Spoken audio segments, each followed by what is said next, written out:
Hashem Hashem Na'aseh v'Natzliach, Shir Torah, Bruchim Habayim. We are back on our Wednesday night Stump the Rabbi. Tonight's shiur, Bezrat Hashem, is going to be for refuah shlema for Sarah bat Levana, Rabbanit Levana bat Sarah, Rav Ephraim ben Shulamit, Rabbanit Sarah bat Anat, Avi Mori David ben Esriya, Doris bat Jora, Orit bat Ilana, and Sarah bat Sausan, and also for Atzlacha Rabba for Marsha bat Julie, Ayla bat Marsha, Samuel ben Marsha, Cephas ben Marsha, Alexander ben Marsha, Louis ben Marsha, Shaul ben Farzane, Yitro ben Avraham, Amir ben Shahin, Oshri ben Doris, Gabi ben Doris, Elad ben Doris, and David ben Esriya, and all of Am Yisrael, and all of the righteous Noahides. Bezrat Hashem will have a lot of atzlacha in their learning of Torah, in their parnasah, have refuah shlema, and Bezrat Hashem continue to do good things, and stay away from all the things that continue to confuse people. It seems like people spend more time being confused than actually going in the right direction these days. And of course, the Yetzer Hara is working very hard. At the very least, we have to push ourselves to work just as hard as him, even if we're tired, even if we're half asleep, even if we can barely stand up. So with that being said, let's get started. We are in Parashat Vayishlach. HaKadosh Baruch Hu, Baruch Hashem, likes to make us happy. So Baruch Hashem, our book arrived today in America. We Baruch Hashem have it in our hands. It's really a world of difference seeing the book in your hand versus seeing it on a digital, and it came out beautiful. We have Baruch Hashem lots of beautiful askamot from Rabbi Yosef, Rabbi Yaakov Zamir, Rav Yosef Chaim Mizrahi, Rav Yosef Mizrahi, of course Rav Chaim Kachlon. We have Rav Reuven Zakaim, one of the head rabbis of Hidabrut. We have Rav Yosef Abadi, the Rosh Kollel in Bnei Brak over there, Rav Shlomo Bar Kochba. So Baruch Hashem, lots of wonderful people that have looked into the book, and apparently think it's important for people to read, and also of course very dear Rav Gidon ben Moshe, one of the head dayanim in Yerushalayim, and one of the Gdolei Ador, Baruch Hashem. So the book is full of extraordinary chidushim. Lots of mesirut nefesh have gone into it. So far we've given out 4,000 copies in Eretz Yisrael, and we have run out already of all of them, and we already have orders to double that. So Baruch Hashem, it's gotten a lot better feedback than we ever thought. A lot more people want the book and are reading it, and a lot of people are contacting us. They're getting chizuk from it, Baruch Hashem. Talmidei Chachamim, regular people, secular people, doing tshuva. All types of wonderful people are reading this book and getting some chizuk out of it. Again, it's only in Hebrew. We're going to distribute it in America on a smaller extent, just because I honestly don't know how many people are, Hebrew speakers that listen to me, since 99% of my lectures over the years have been in English. But we'll see. We'll see if there's a demand. We'll surely get the blessing and get more books here in the market as well. But Baruch Hashem, the book is amazing, and it's one of those things that you don't really get to do very often in your life. You say Shehecheyanu on something that not only that you have in this world, but something that you're going to be able to take with you to Olam Haba. As Chachamim say, the person that's praiseworthy is the one that has a book in his hand, and Chachamim say it's referring to someone that wrote a book. So Baruch Hashem, and really the biggest thing is that it helps people get closer to HaKadosh Baruch Hu. Whether it's written by me or it's written by Pikachu, doesn't really make a difference to me, as long as it helps people get closer to HaKadosh Baruch Hu. So with that being said, let's get into this week's parasha, Parashat Vayishlach. Vayishlach Yaakov Melachim Lefanav el ESAV.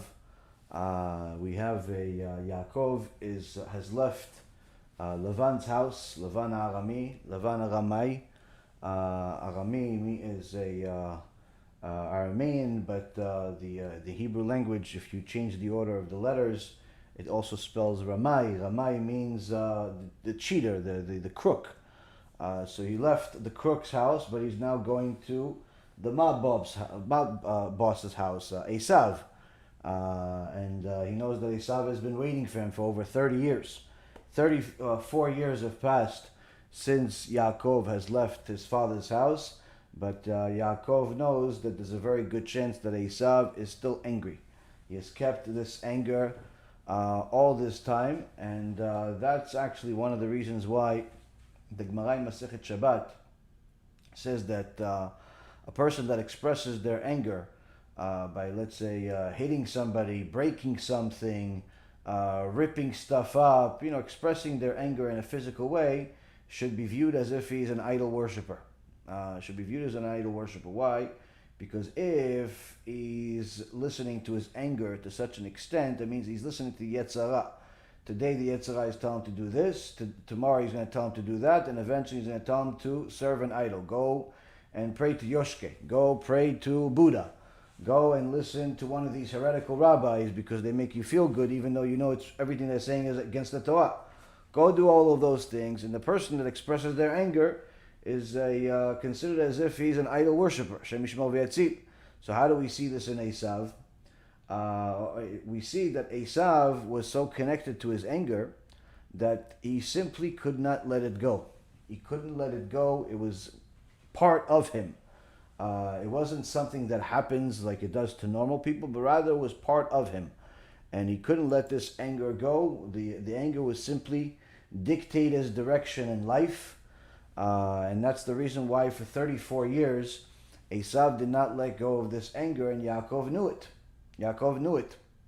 Now, there's a famous story of that happened here in America some years ago, where a Venezuelan father he got upset at his daughter doing something bad. She was young, very little girl, and maybe 6 years old, 7 years old, something like that. And he hit her.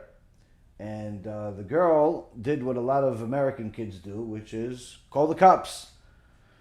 In my generation, if my mom threw a shoe at us, all we did is say, I'm sorry. But in this generation, if you even yell at your kid, you have to be worried, because the kids of today have no concept of what honoring parents is, or respect, or really anything. And unfortunately, they're being fed this type of junk from their schools, from their peers, even from people that call themselves professors. So the kid called the cops. Of course, the cops in America are in a hurry to get to the house. No questions asked. They arrest the guy and they put him in jail for the night. After that, this father comes home, stays at the house, as if nothing happens, and years pass.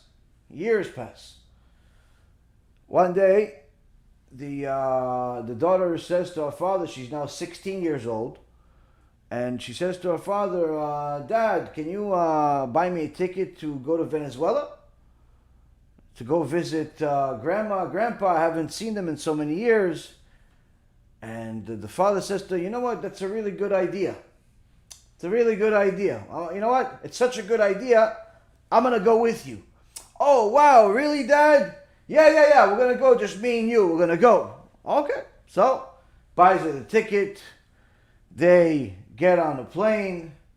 They fly from the U.S., I believe they were living in Florida at the time, and from Florida, land in Venezuela. As soon as they land in Venezuela and they go through the first part of the immigration system and they're officially in the country, immediately the father starts beating the girl as if he's literally almost killing this kid. Why?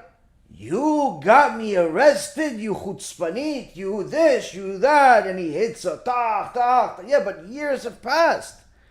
Years have passed. Years have passed, but a person that has anger control his life is a person that is an idol worshiper. Is an idol worshiper. That anger is simply going to take control over his life and simply going to put him in such a situation that he's not going to be normal. He's going to his normalcy is going to be dictated by other people's behavior. If people treat him with honor, he's going to be happy. If people don't treat him with the quantity of honor he requests, he's always going to be disappointed. And unfortunately, people that are seeking honor, they tend to be very angry very quickly. And even more so, they tend to be people that you simply can never satisfy. Now, of course, it's a not everybody that gets angry is an idol worshiper. Some people get angry from time to time. Some people express their anger in different ways. But I'm talking about the people that get angry to the point where they start cursing their spouse out, start breaking stuff, start hitting people, start causing a scene. These types of people are a danger to themselves as well as to society. And according to our Torah, this is a form of idolatry. Now, ESAV was no different. ESAV was, in essence, the worst of the worst, and already started serving his idol worship, at the time that he was still living in Yitzchak's house. And in fact, the Chachamim say the day that ESAV abandoned the world of Torah, that was the day that Hashem took Avraham's neshama from this world 5 years earlier than he was supposed to die. Because he did not want Avraham to suffer the pain from seeing that his grandson has left the derech. And the Gemara says actually that when a parent sees their child leave the way of Torah, it is a difficulty more difficult than the war of Gog and Magog would be. So of course the Chachamim have dealt with all types of things, including the things of today.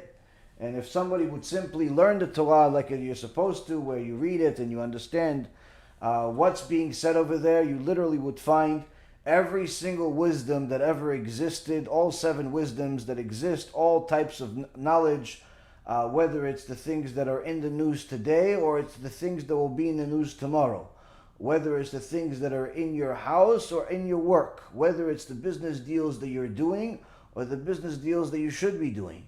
The person you want to marry and the person that you should have married. Every single thing is in the Torah, and a person just needs to know how to find it. Unfortunately, what happens today a lot is that people are spiritually lazy. So really what many times they look for is they look for just tidbits. They, instead of learning an entire issue, an entire sugya from beginning to end, people just look for, can you show me how this is said in the Torah? Okay, this is said in the Torah over there. Can you show me how that is said in the Torah? Okay, that's said in the Torah. Okay, can you show me how that thing is said in the Torah? Okay, that's said in the Torah. What are you doing with all this knowledge? Are you writing a book? What are you doing with all of it? And the truth is that many times most people that ask these types of questions where they want proofs, they want proofs for the divinity of the Torah, proofs that there is no mistakes, those types of people end up abandoning the Torah in a matter of time. Why? Because they're never really developing a kinship to the Torah. They're never really toiling for the Torah. They're just looking for ways to prove the Torah valid or not valid because it's based on their own mentality and their own agenda. And then unfortunately, this is the Torah that's lo b'shamayim. This is not a heavenly Torah that they have. It's just a Torah that's walking on thin ice. So when a person wants to really truly acquire Torah, he has to follow what Resh Lakish said. Resh Lakish said in the Gemara Masechet Brachot, the person that wants to learn Torah, wants to acquire Torah, has to be willing to die for it. What does it mean, die for it? Jump off of a bridge? No, not jump off of a bridge physically, but spiritually. Meaning, push yourself, learn, push more. Yeah, but I don't understand. Exactly. Learn until you do understand. Sleep less, eat less, do everything that's of the material world less in order for you to have more energy, more time, more desire for the Torah. Of course, the Mishnah in Avot in the 6th chapter that was put together by Chachamim talks about the 48 different items that are required in order to acquire Torah. And quite frankly, most people are willing to do perhaps a few of those things, but once you start talking about things that they really like, that's when that line is drawn. And that's the reason why most people would end up either reading books or watching shulim or combination thereof for 5, 10, 15 years, but still never really knowing anything. They know a little bit about a lot of things, and they have a bad trait where they read a little bit of a lot of different books. They never actually officially complete any books. And this is a way that the Yetzer Hara fools a person into thinking that they actually know Torah, they are religious, but in reality, there's still an Amalek, there's still an ignoramus that doesn't know very much. And that's actually many of these Reshaim that we talk about, they have this very, very same pattern where they know a little bit about a lot of things in order to make them sound like they're educated, but in reality, they're complete ignoramuses. They make 1.5 million different mistakes in what they're saying, misquotes, creations, and this is all coming from spiritual laziness, which stems from officially from arrogance itself. So this arrogance is not just something that hurts a person's marriage or job or opportunities or leads them to anger, but this arrogance also destroys a person's ability to become a vessel to accept Torah. And the more a person understands how much they need the Torah, the easier it becomes to humble themselves and the easier it becomes to push themselves a little further. So of course, ESAV had the biggest rabbis in the world at his fingertips, but yet chose to go follow his physical desires, marry women that he wasn't allowed to marry, go eat things that he wasn't allowed to eat, and simply serve his body. And that's why the prophet Malachi says in the name of HaKadosh Baruch Hu, Et ESAV saneti. ESAV, I hated him. Now somebody wrote a comment earlier today, it's a nice person, watches many of our shulim, say, wait a minute, I'm ESAV, so if I'm ESAV and God already hates me, what's the point of me being righteous? First of all, you're not ESAV. You may be a descendant of ESAV, but you're not ESAV. ESAV is simply a choice to know the truth and still ignore it, a choice to forsake God and His Torah. That's ESAV. If you are a descendant of ESAV, it doesn't mean that you have to follow what he does. Just like I have certain students that used to be Nazis. Literally, I'm not joking. They actually used to be Nazis that wanted to kill Jews. And thank God never had the ability to kill Jews. But nonetheless, they hated Jews until they started meeting righteous Jews and learning Torah. And they realized that their entire thought process is against anything good, and they not only abandoned their Nazi beliefs, but they actually got to a point where they converted to Judaism. I believe one of them is in a process of conversion, late process of conversion. Another one, I think, completed, but I'm not 100% sure. But either way, some of the people out there that follow only part of the shiur, or only listen to part of the statement without asking a question, just like this young man did, could literally live an entire life based on some big confusion. This is a very important question where he says, wait, if I'm ESAV, then what's the point of, and God already hates me, what's the point of me being righteous? Well, again, you misunderstood what's being said. When Hashem says he hates ESAV, he hates not only the ESAV of the past, but he hates anybody that's doing the same thing as him. Not someone that's of the same bloodline. Why? Because we have many people throughout our history that have come from the lineage of ESAV, where the Gemara says that HaKadosh Baruch Hu allowed ESAV to live, and it was worth it for him to bring ESAV to the world, even though ESAV would bring Amalek, and Amalek will kill an endless amount of millions of Jews throughout history and cause many Jews to leave their beliefs. Still, it was worth it for Hashem to bring this ESAV to the world. Why? Because one of ESAV's descendants was Rabbi Meir Baal HaNes. Rabbi Meir Baal HaNes was one of the descendants of ESAV. Even more so, you also have a Rabbi Akiva, also came from that world. You also have Onkelos the convert, Shmaya Naftalion, You have a Ruth the Moabite. You have many people that came from that lineage in one way or another. And I have to double check the Ruth the Moabite one, but I'm pretty sure it is also. But nonetheless, you see that the ESAV had a lot of good in him.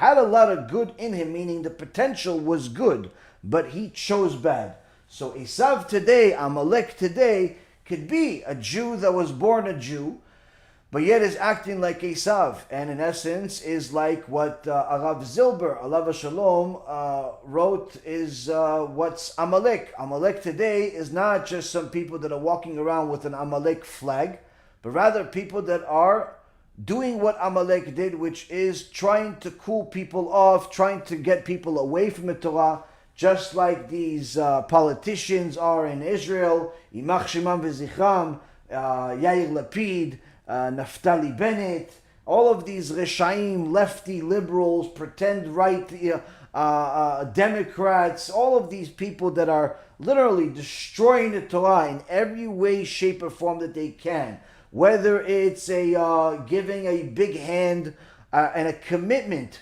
to the Christian church that from now on Israel is going to be a full partner with the Christian church. A Jewish country is going to be a full partner with the Christian church. And Naftali Bennett, Shem Reshaim Yirkav, is proud of the fact that Israel is the place where the fastest growing Christian communities are.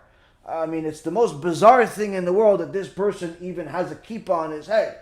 But of course, again, we know that Kol Kol YAKOV and Ha'edayim Edei ESAV, the voice is the voice of YAKOV, but the hands of Naftali Bennett are surely the hands of ESAV. And the same thing like Yair Lapid, who claims to be a lover of Israel, but yet says that he is connected to Yeshu. Jesus of Nazareth, that caused more damage to the Jews than any of the other false messiahs that ever lived. There's an entire book written about false messiahs, whether it's a Jesus or it's a Shabtai Tzvi and countless other crazy people that thought that they were messiahs. Unfortunately, Jesus was the worst one, caused the most amount of damage, the most amount of death, the most amount of spiritual destruction. So when someone that claims to be Jewish says that he is connected to this Jewish person by birth, but Amalek in real life that wants to destroy Judaism, obviously we see that there is a disconnect between their reality and our reality. And one of the things that a person needs to know is that to be different than the Goyim, to be different than ESAV really, more so than just the Goyim, because there are some Goyim that are righteous Gentiles, fantastic people, watch the Shiurim, contribute, do kiruv, and literally some of the greatest people on earth I know are not Jews. And on the other hand, there are some Jews that are also extraordinarily amazing people. On the other hand, there are terrible ones that are Jews and terrible ones that are non-Jews.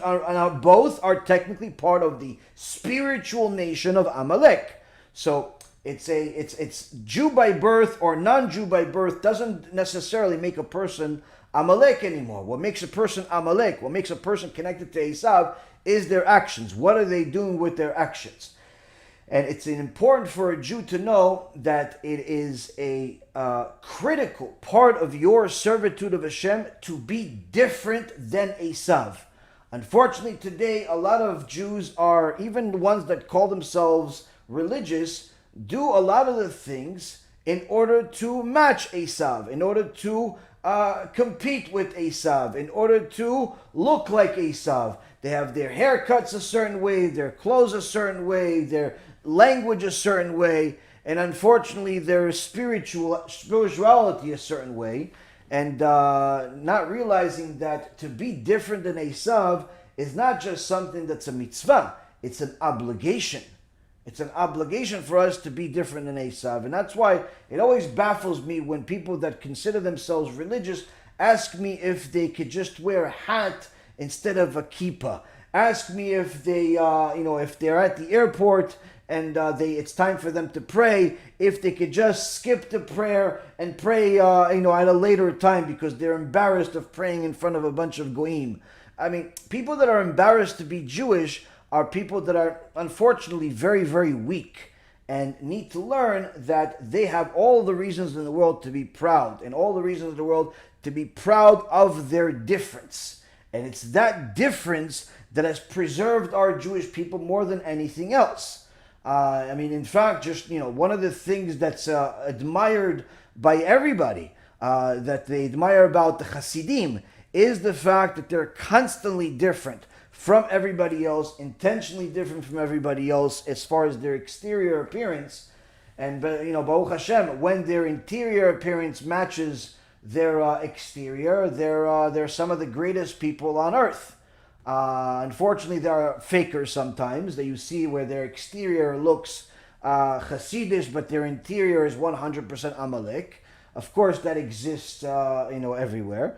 But at the same token, of course, the majority of people are not like that. The majority of Hasidim are unique and different and precious, and it's admirable that they are growing up in an environment where they're intentionally looking to be different.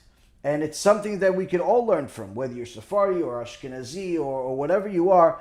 It's an admirable thing, and it's really something that a person needs to acquire and put into their life, because the more different you are, the more different your kids are going to be. The more different your kids are going to be, the easier it is going to be for them to segregate themselves and separate themselves from not only the physicality of connecting with ESAV and the intermarriage and the foreign things that are in this world, but even more so, also it's going to help them disconnect from their foreign thoughts, from their idolatry, from their heretical thoughts, and so on.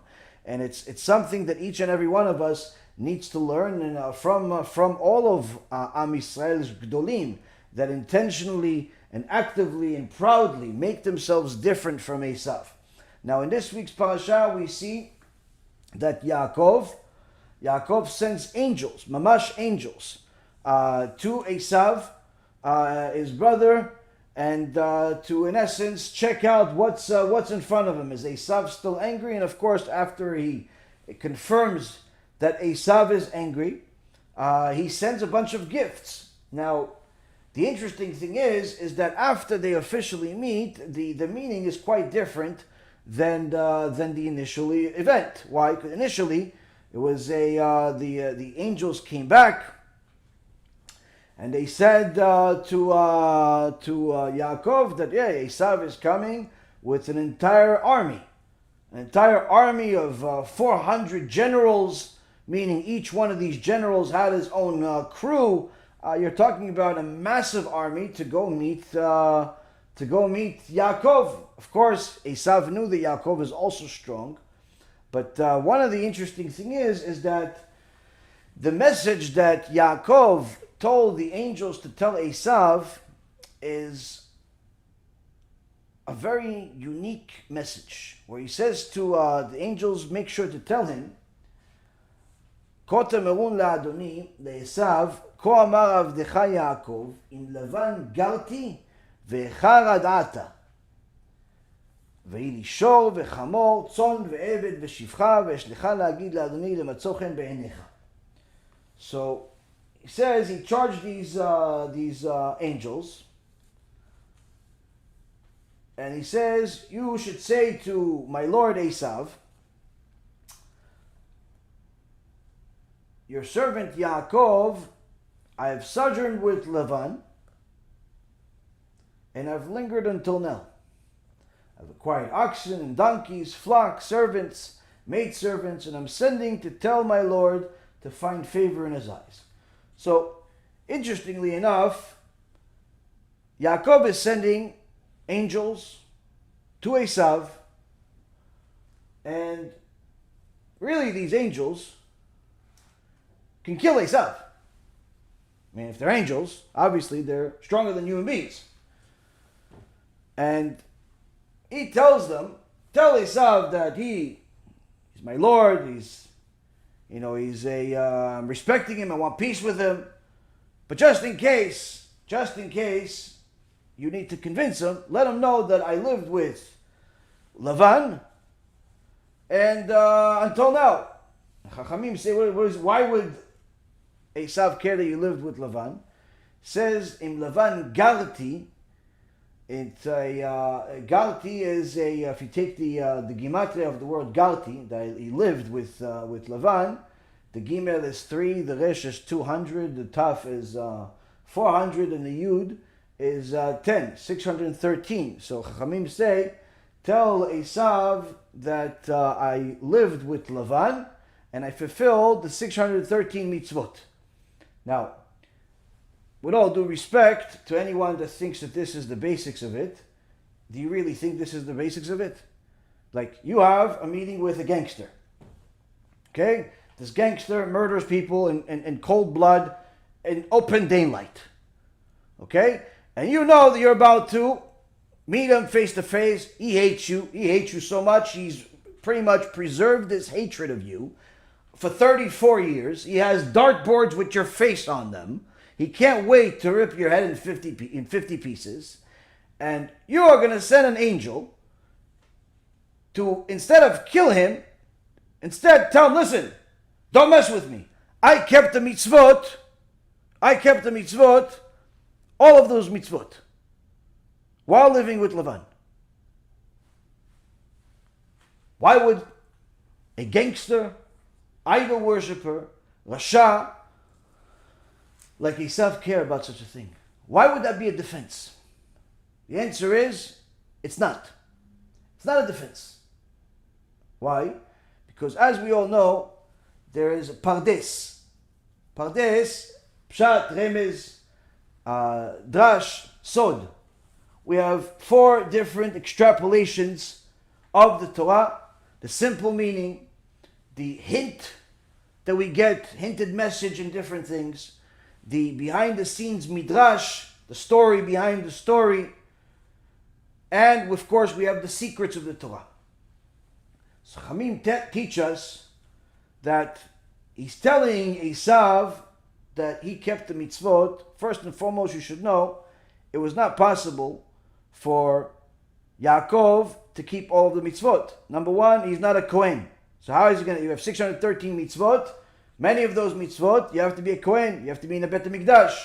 Yaakov is not a Kohen. The Kehuna only started with Moshe Rabbeinu and Aaron a Kohen. Moshe Rabbeinu was a Kohen, even though he was only an active Kohen for about a week, until Aaron a Kohen took the Kohen Gadol position, and his sons, and then also Pinchas ben Elazar ben Aaron a Kohen, they were the Kohanim, but also Moshe Rabbeinu. Moshe Rabbeinu was also a Kohen, they were brothers. They were both Levi and Kohanim, which means that the Kehuna started at Mount Sinai. So all of the mitzvot of the Kohen, Yaakov cannot do. Yaakov can't fulfill those mitzvot of a Kohen. At the same token, there's no Bet HaMikdash, so he can't fulfill the mitzvot of the Bet HaMikdash. At the same token, there's a lot of mitzvot that are, just for a specific type of people, or mitzvot for, let's say, a mitzvah of getting a get, divorcing. Yaakov didn't divorce anybody. So there's a lot of mitzvot that are part of the 613 mitzvot that are not for everybody. Some mitzvot are just for women.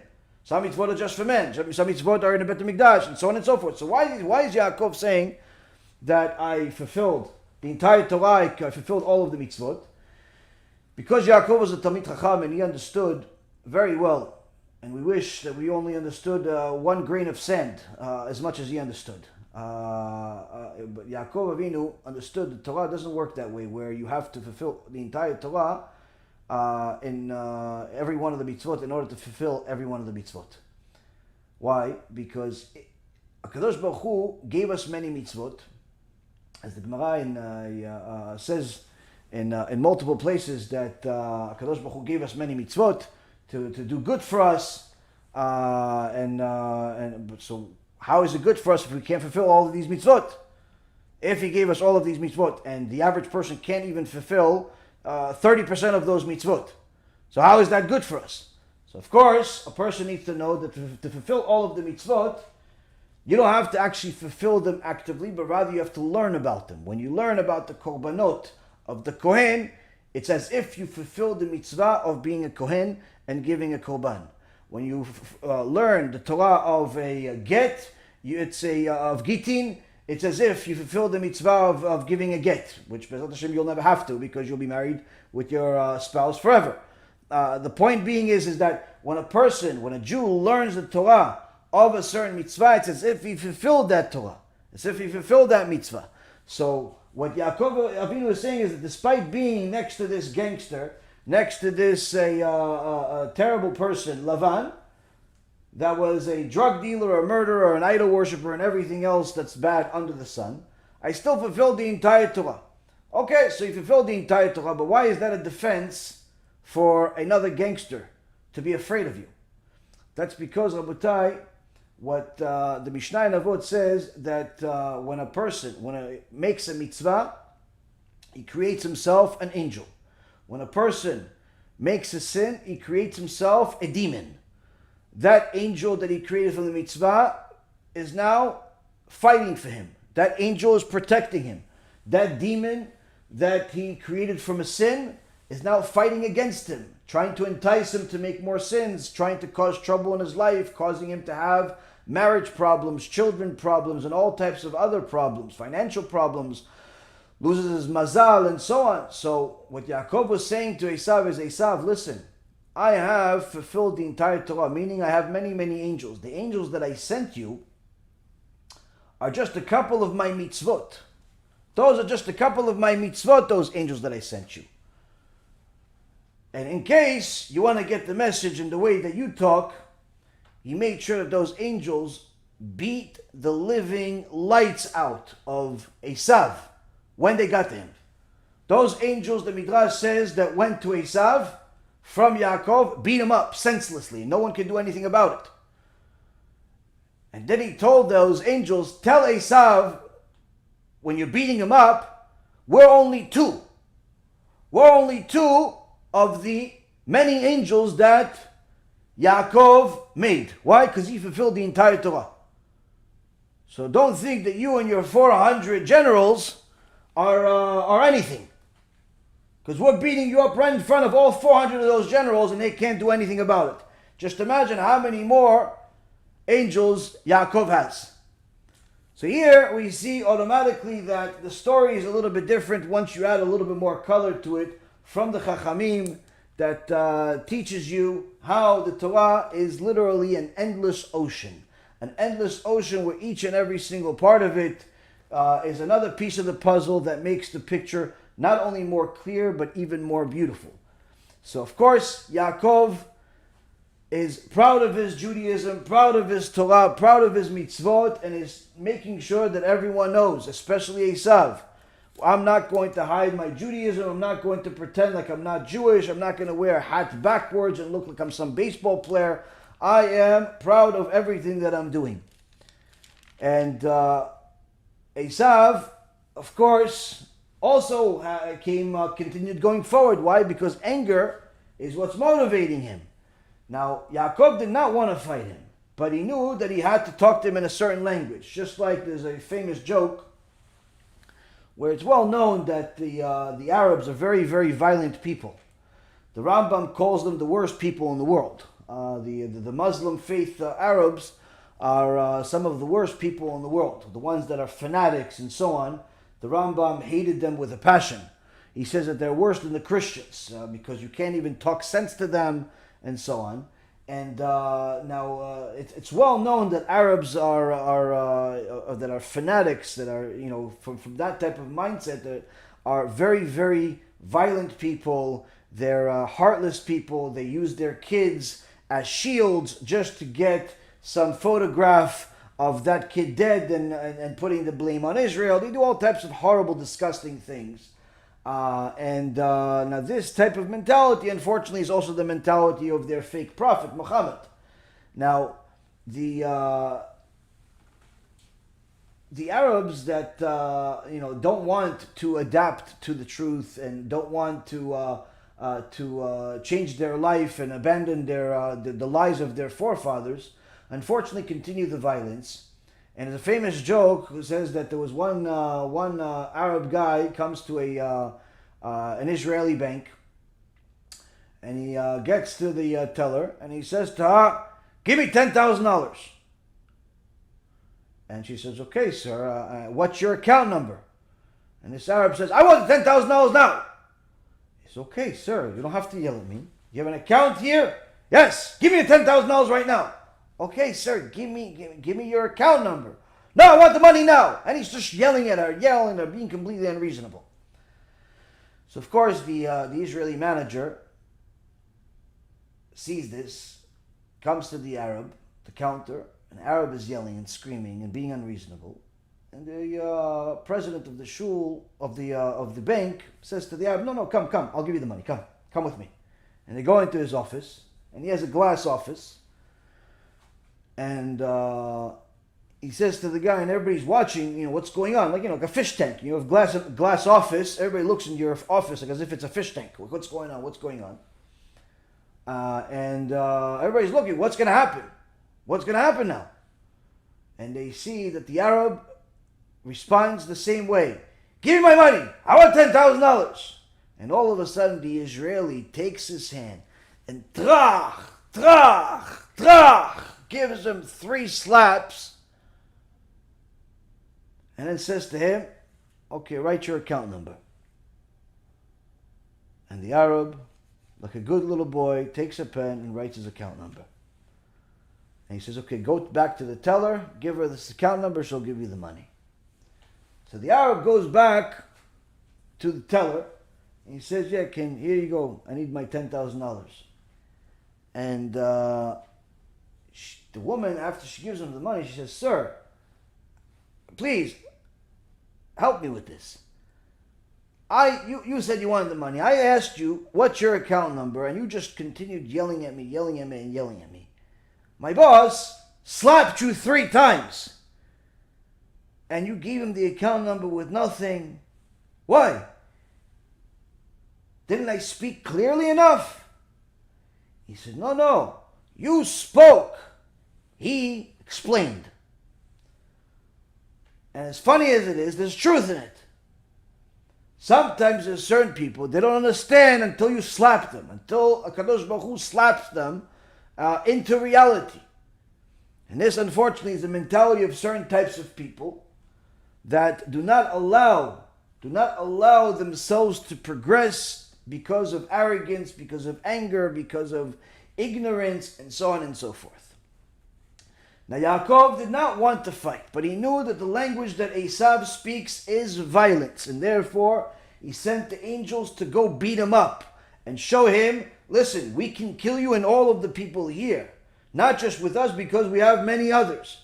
Relax. What Yaakov is looking for is simple peace. He doesn't want to bother you. He doesn't want to be your best friend either, but he doesn't want to bother you. He doesn't want you to bother him. That's it. Let us observe the Torah in peace with no problems. At the same time, Yaakov is concerned. Why is Yaakov concerned? It says, "Vayira Yaakov meod." Yaakov became very frightened. It doesn't make any sense. Yaakov is sending angels to beat up Esav, and yet Yaakov is scared. I tell you the truth, if I had a few angels that I could go send to one for Israel and the rest of the missionaries and heretics in the world, I wouldn't be scared. I wouldn't be scared. In fact, I'd probably make a YouTube video about it. But look at this is Angel Michael. Yeah, Michael, say hello. Hello. Okay, flex for them. Shoot them something. Okay, this is Gabriel. Gabriel, do some fire or something out of your mouth. Okay, Gabriel. Shh. Okay, here you go, guys. Make a YouTube video, a movie about each one of them. But Yaakov, Kodesh Kodeshim, has a whole infantry of angels, but he's scared. Why is he scared? The same token, you could ask the same question. Why is Moshe Rabbeinu scared? Moshe Rabbeinu was also scared. When Korach and his followers went against Moshe Rabbeinu, it says that Moshe Rabbeinu was scared, prayed to HaKadosh Baruch Hu. Even more so, when the giant Og went to war and attacked Moshe, Hashem said to Moshe, don't be scared. Why is Moshe scared when he has HaKadosh Baruch Hu on his team? Why is Yaakov scared when he has HaKadosh Baruch Hu on his team? Why? Why are they scared? They're not scared of the people, Rabotai Yikarim. Don't ever misunderstand that. Yaakov and Moshe and all the tzaddikim, they're never scared of people. You're not allowed to be scared of people.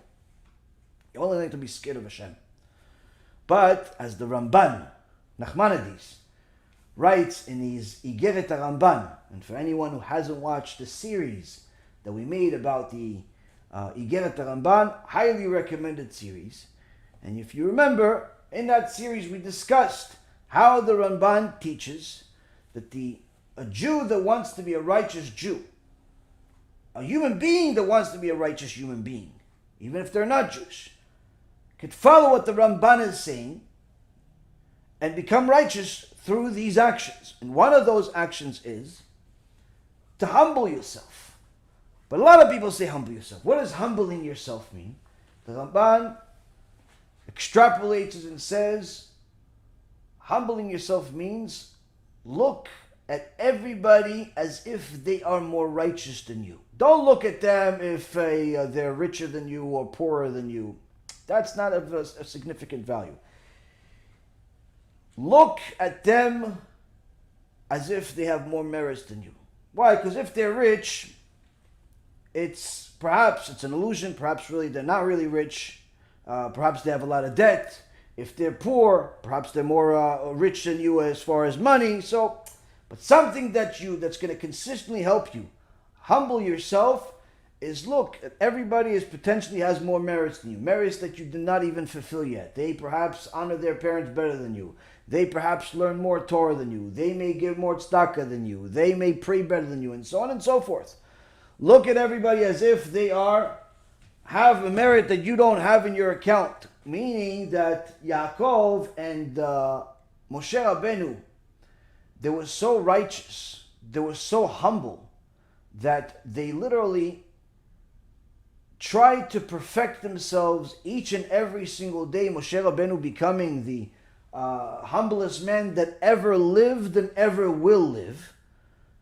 And Yaakov obviously nonetheless also extraordinarily humble to the point where HaKadosh Baruch Hu put his image on his throne of glory. And this Yaakov and Moshe Rabbeinu, his descendant, are concerned about their enemy, not because they are living in denial, thinking that their enemy is more righteous as far as they're doing more good deeds, but rather, perhaps they have a merit that I don't have.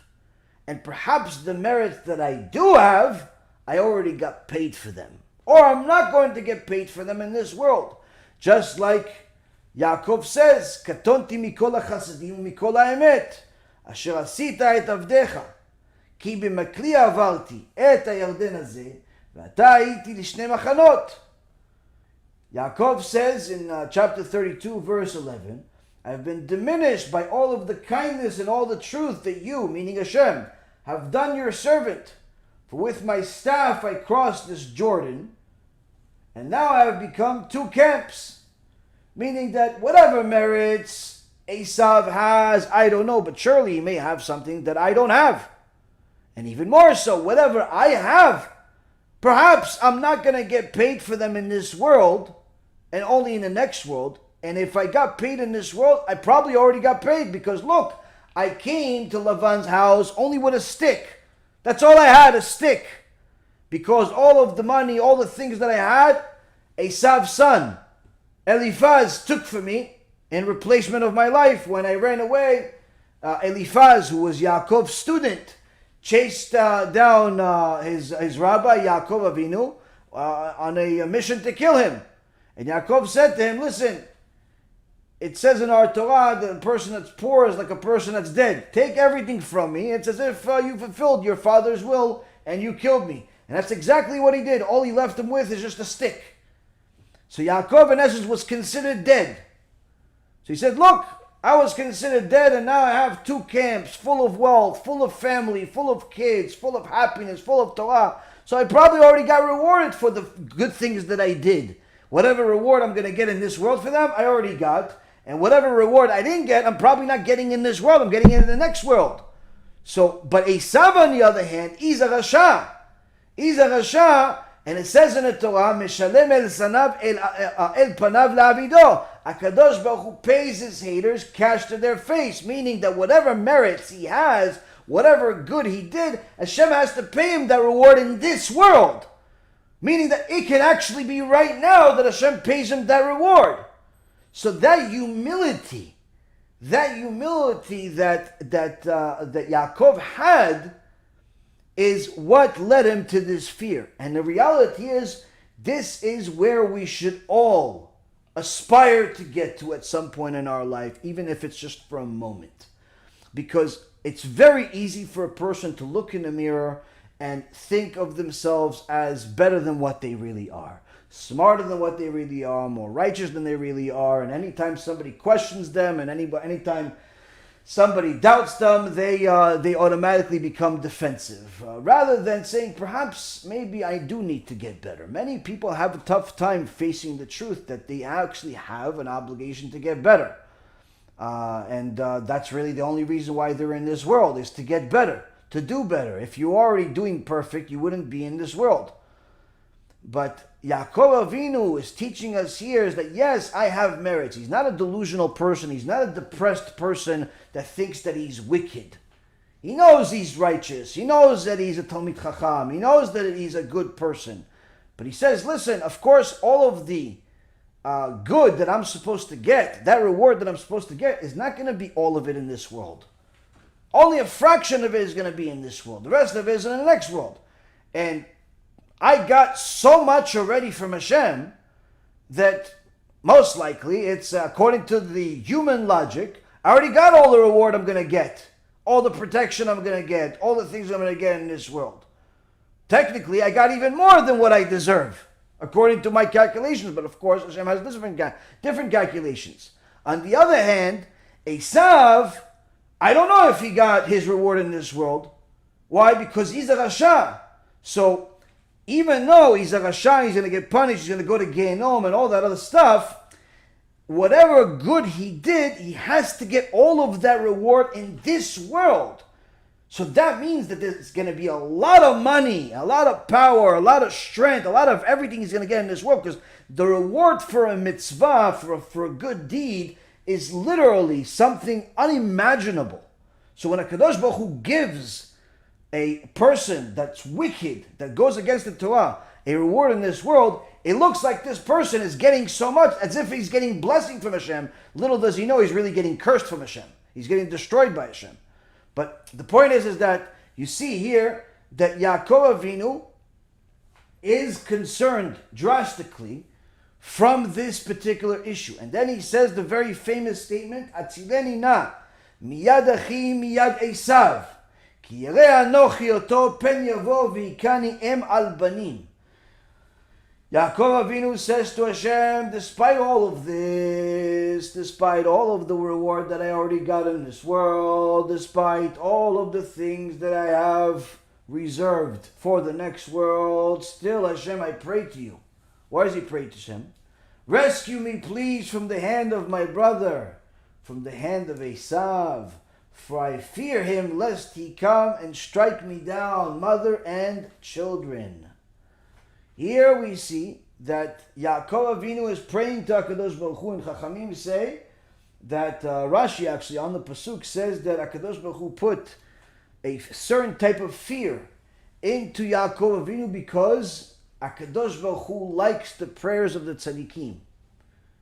He likes the prayers of the tzaddikim, so he puts them in situations where they're barren and they're having difficulties because he likes to hear their prayers. He likes how deeply they connect with HaKadosh Baruch Hu. They connect with him. So here we have Yaakov is saying that, please Hashem, save me from my brother, save me from ESAV. I'm afraid lest he come strike me down, mother and children. But wait, we just said that Yaakov has angels.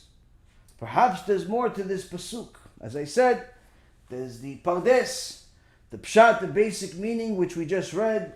Then we have the remez, we have the hints, different hints. We have the drash, the behind the scenes of certain things. And then of course we have the sod. So some years ago, I had this insight b'siyata dishmaya that when you read this pasuk and you break it down into several pieces, you understand what's happening. Well, first and foremost, let's get some background. We are about to go into a holy holiday of Hanukkah.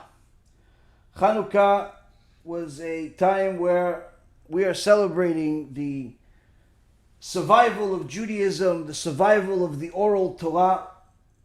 That's what we're celebrating, because really all of the oral Torah that we have today is started with the time of Hanukkah. And there isn't a tractate of Hanukkah in the Gemara. They discuss Hanukkah in Masechet Shabbat.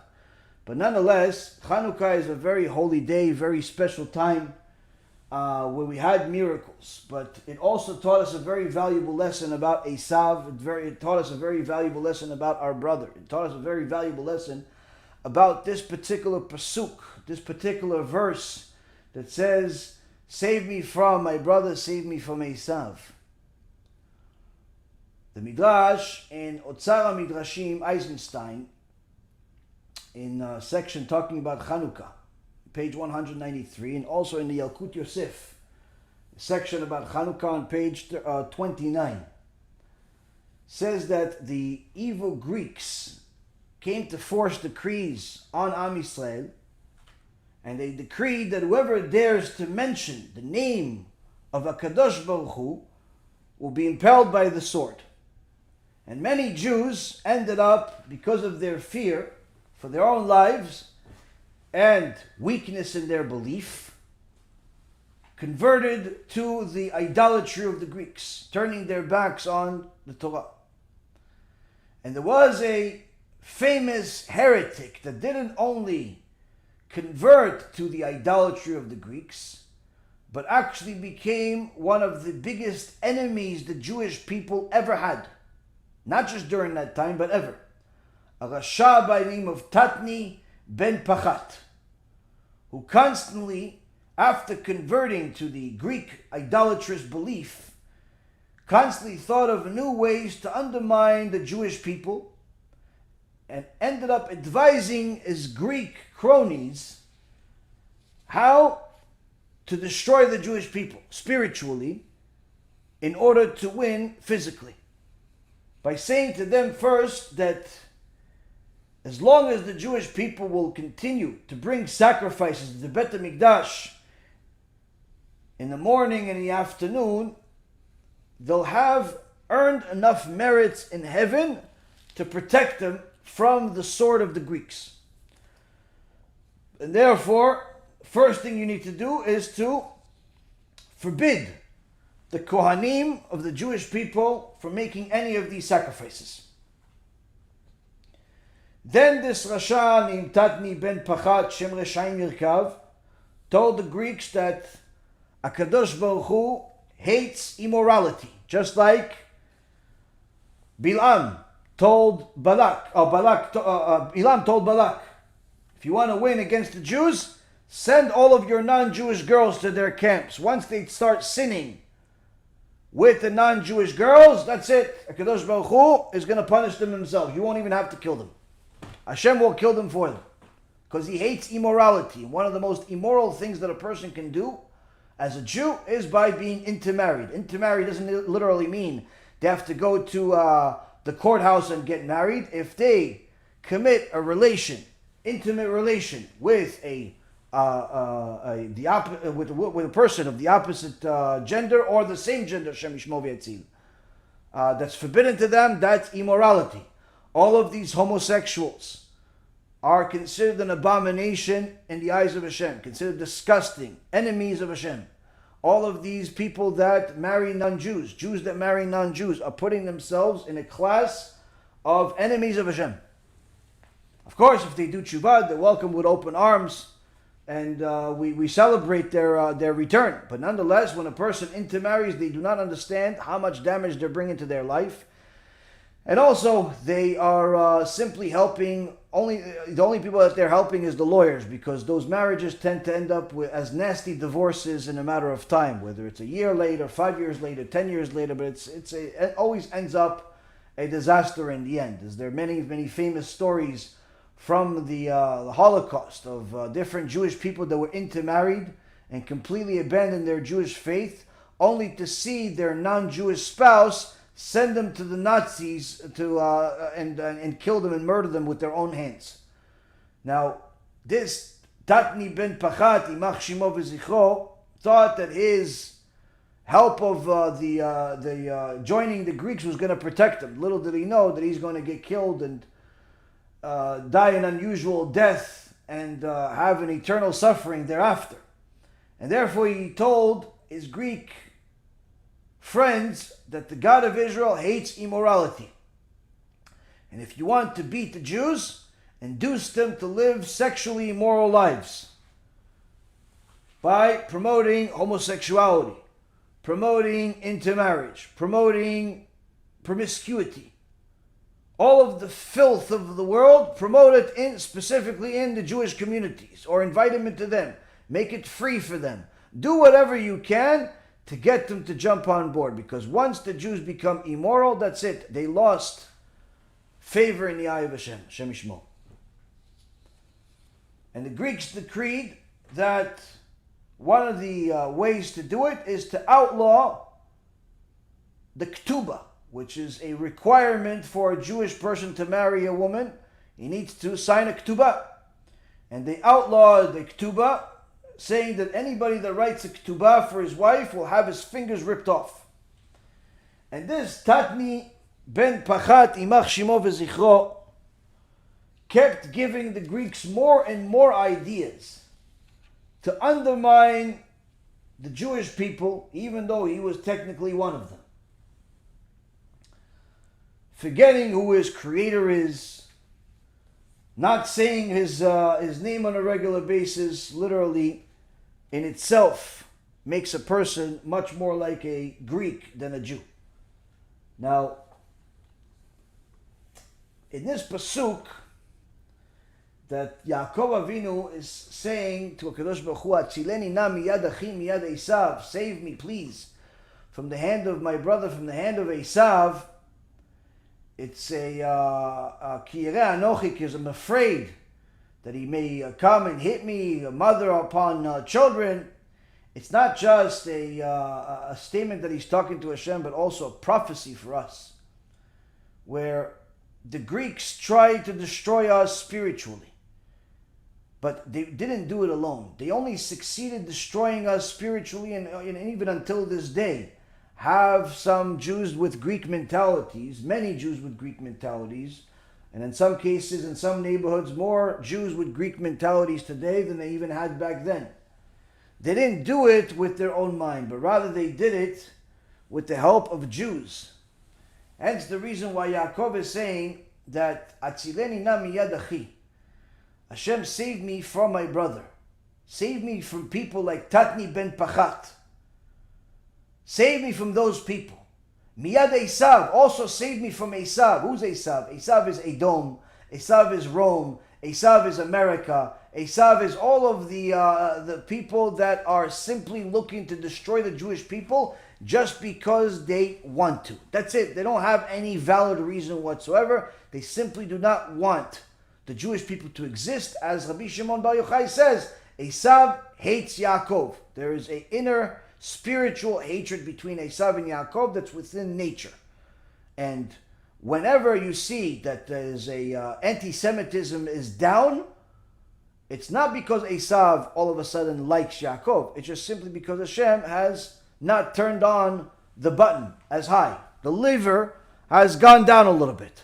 But anytime Am Yisrael starts doing stupid things, marrying more non-Jews, doing more things, you see that the intermarriage goes up in linear relation to anti-Semitism. And you see that in the last 7 years, the intermarriage of American Jews has gone up by over 50%, according to PW research, and the anti-Semitism in America has also gone up in a corresponding rate.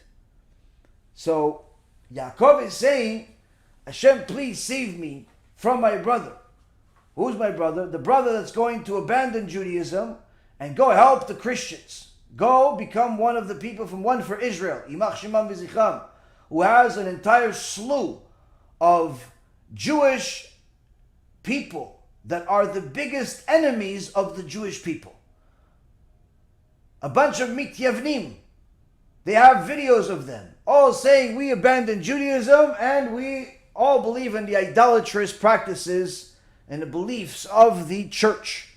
One after another, whether it's the Rasha Klavan, that's the partner of Ben Shapiro, that Rasha Klavan that makes videos for them, and now even on his own news channel he started becoming a missionary there too, and many, many other wicked people that are Jews. Michael Brown, Yimach Shemo V'zichro, who is one of the most disgusting, vile people on planet Earth, that is born Jewish but is the biggest Jewish enemy that can exist in the world. That's Tatni ben Pachat. That's what Yaakov was pleading with Hashem, please protect me from those people. Why? Because they are the ones that are going to give the Christian church the ideas to hurt us, both spiritually and physically. They're the ones that are going to give them the spiritual ideas, how to destroy us spiritually. And once we weaken spiritually, it's only a matter of time before you punish us physically. So please, Hashem, save me from my brothers, save me from a person like Michael Brown, or One for Israel, or Manis Friedman, or Asher Meza, or the rest of these heretics that are more in line with the enemy than they are with their own brethren. Save me also from ESAV, save me from Edom, save me from the Romans, save me from the American anti-Semitism and the anti-Semitism in Germany and so on and so forth. Save me from the Zionists in Eretz Yisrael that are looking to destroy Judaism. Save me from them. Because HaKadosh Baruch Hu, I'm afraid that this kofar is going to hurt us. I'm afraid of this kofar. I'm not afraid of ESAV. I'm afraid of the kofar. I'm afraid of Achi. I'm afraid of this kofar because I know that not everybody's willing to fight and defend the truth. Just like the Rebbe Mikotsk said, the reason why the missionaries, the idol worshippers, are succeeding more times than the rabbis succeed is because the missionaries are fighting for their falsehood as if it's true. And we fight for the truth as if it's false. So Yaakov says, Hashem, save me from this heretic. That's my brother. Save me from this enemy. That's Edom. I'm afraid. I'm afraid of the kofrim. I'm afraid of the heretics. Because I know there's not that many people that want to fight them. And I know that pen yavo veikani im al banim. I know that if we do not fight these heretics, I know that if we don't defend the truth like we're supposed to, it's only a matter of time before you send Edom to finish the job and hit us. Another Holocaust, Hashem Yishmor v'Yatzil. And in a time of shmad, a time where there's a decree on the nation, the decreed punishment on the parent will even hurt the children. Hashem Yishmor. So this, Rabotai, is the prophecy, the plea of Yaakov Avinu with HaKadosh Baruch Hu, saying to him, I'm going to have, you promised me to have kids, you promised that I'm going to have a land, you promised all of these different things. But you also gave me prophecy, and I see that this ESAV is not the end. This meeting is not the end. This war between good and evil, war between Israel and ESAV, war between Yaakov and Edom, this war will be until the time of Mashiach. And the worst part of it all is that ESAV will use some people that were part of Israel and bring them into his church, into his missionary organization in order to hurt us. That's what I'm afraid of, Hashem. Save me from those heretics. If you save me from those heretics, you give us the tools to deal with those heretics, I know that ESAV can't touch us. But if we can't defend ourselves against the heretics, if no one wants to fight, I know it's only a matter of time before you have to send ESAV himself.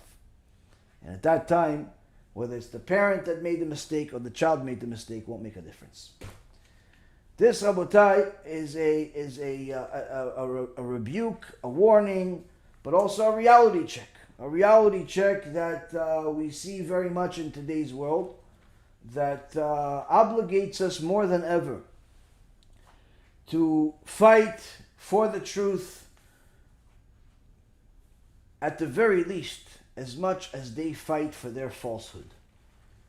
And when we do that, we're not only protecting ourselves, we're not only protecting our children, but we're also protecting our community, and we're also protecting the next generation, if there will be one, before Mashiach comes. Because according to the majority opinion of Chachamim, we are in the last generation before Mashiach.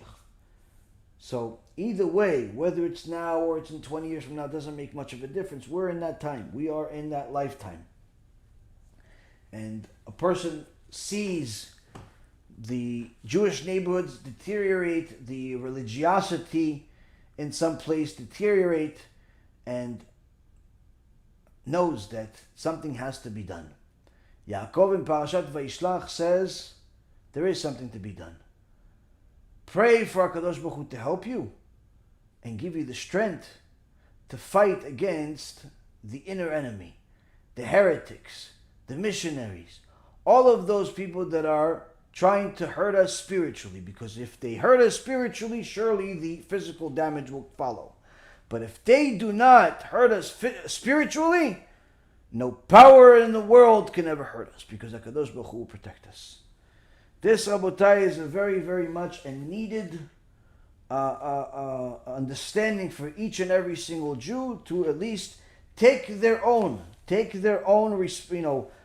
responsibility for what they can, whether it's to learn enough for themselves and their family, to do enough for themselves and their family, to do enough to help their community, their synagogue, their neighborhood, or just overall Judaism. The key is that each and every single one of us needs to do something about this great big war that Yaakov is so scared of. Because if we don't care about it, why should Hashem care about it? Be'ezrat Hashem, we will be able to continue fighting for the truth and save many, many more people, Be'ezrat Hashem. With that being said, I'm going to have a little bit of a drink, and then you guys can ask some questions. Where's my cup?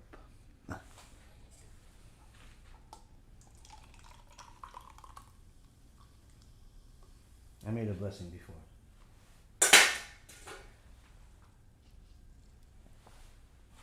Okay.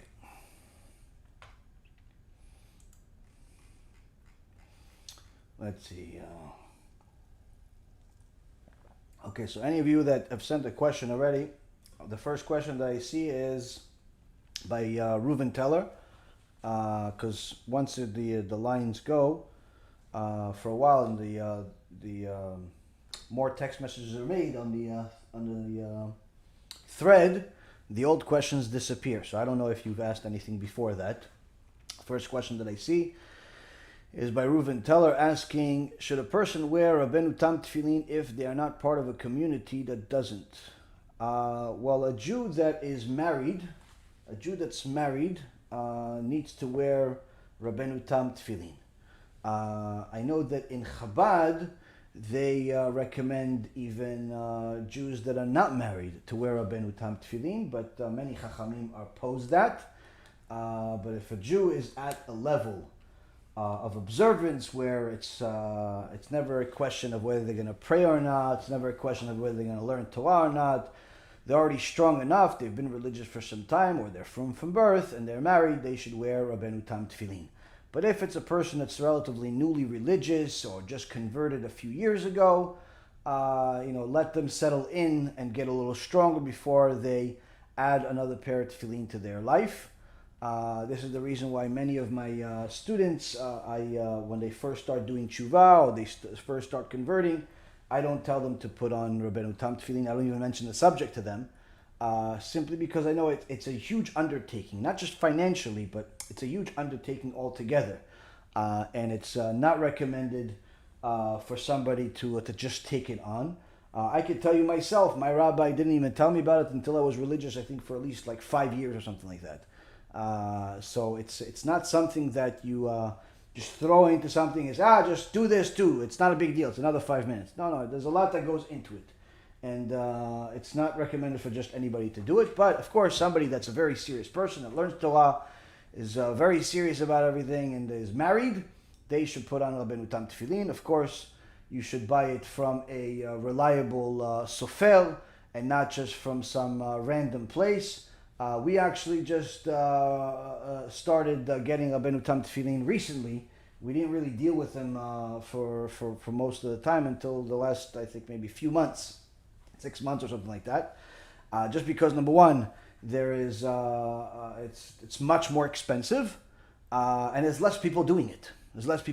So it's but anyone that's serious should put on Rabbeinu Tam Tefillin, and should get it from a good sofer. As far as the custom that Chabad has of telling anybody to put on Rabbeinu Tam Tefillin, we don't agree with that custom, and we don't practice that custom. And I had an occasion where I had a student that was going to Chabad, and the Chabad rabbi sold him a pair of tefillin that were Rabbeinu Tam, and told him, put this on, even though the guy was not married. I didn't oppose it. I didn't say, listen, you have to stop, but I wasn't a very big fan of it. It's not our custom. Anyway, next, Joel is asking, can you mix chicken and dairy? No. Chicken is considered meat. Poultry is considered meat based on the decree of the sages.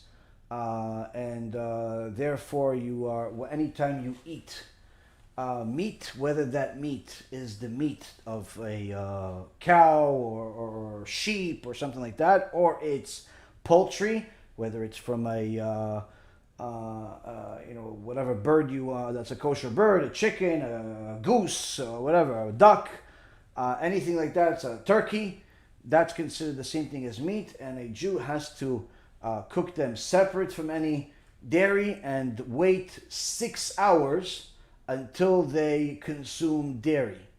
So if you eat dairy, then you can wash your mouth and immediately eat chicken or meat.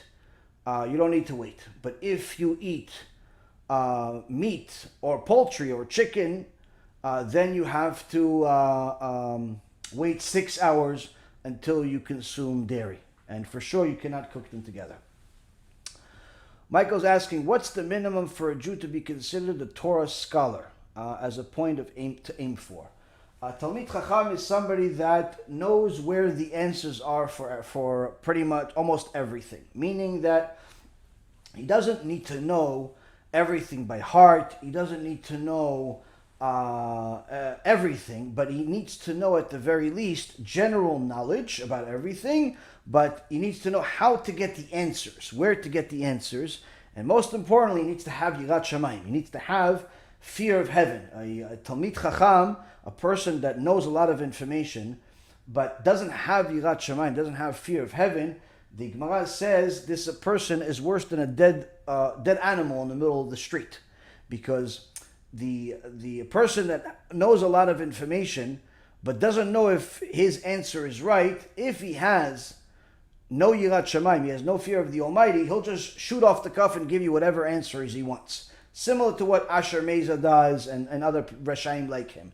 They just throw whatever answer they want, however they want. Who cares if people fail?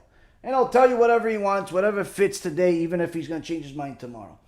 And that's why a person like that is worse than a dead animal in the street. Now, a person that has Yirat Shamayim, even if he doesn't know everything, or even as much as this other person that knows a lot more, but he has Yirat Shamayim, that person is considered a much bigger scholar, a much more reliable scholar than the first, because he knows that he doesn't know everything, but he also knows that he can't just throw answers off the cuff just for the sake of looking smart. So if he doesn't know the answer, he'll go look for the answer. And actually, many of the chachamim that give smichot, the smicha for rabbanut, and for askamot for books, the ones that I know personally, many of them, the first questions they asked about me to people is before they got to know me better and everything. Like everybody did there was like a huge investigation about me from the rabbinical world over the last couple of years that we put this book together, because we were looking to get big rabbis to write us letters like that actually really read the book, not just like, oh, good job, good luck to you. We wanted big rabbis, and big rabbis are only going to give you the big askamot and personalized letters if they actually read the book, and even more so, they know the person. So they do a whole investigation about you. They ask people, they call people. It's a really intense process. I know for the Rishon LeZion, Rabbi Yitzchak Yosef, their investigation took months, and I actually didn't even know it was happening until the end. They were calling every single person that I know, somehow getting phone numbers and mails, and asking all the questions in the world to measure my Yirat Shamayim. That was the main thing they cared about. How much Yirat Shamayim he has here. Okay, the book says this, over there, everything. If they found something they didn't understand, or it was a mistake, or whatever it is, they gave it to us. We would have to change it, or if it was a mistake, or we would have to explain it. And literally, it was a very, very thorough process. But the main thing that the Rishon LeZion cared about when he first met me, or Rav Spivak, alav Shalom, that gave me the smicha, the first thing that he cared about, the first thing that a lot of the big rabbis, Rabbi Gidon ben Moshe, all these big rabbis that publicly endorsed us, the first and most important thing that they all cared about is, what is Yirat Shamayim? Does he have fear of heaven? Knowledge you acquire over time, and knowledge can also is something that someone can pretend to have. How much Yirat Shamayim does a person have?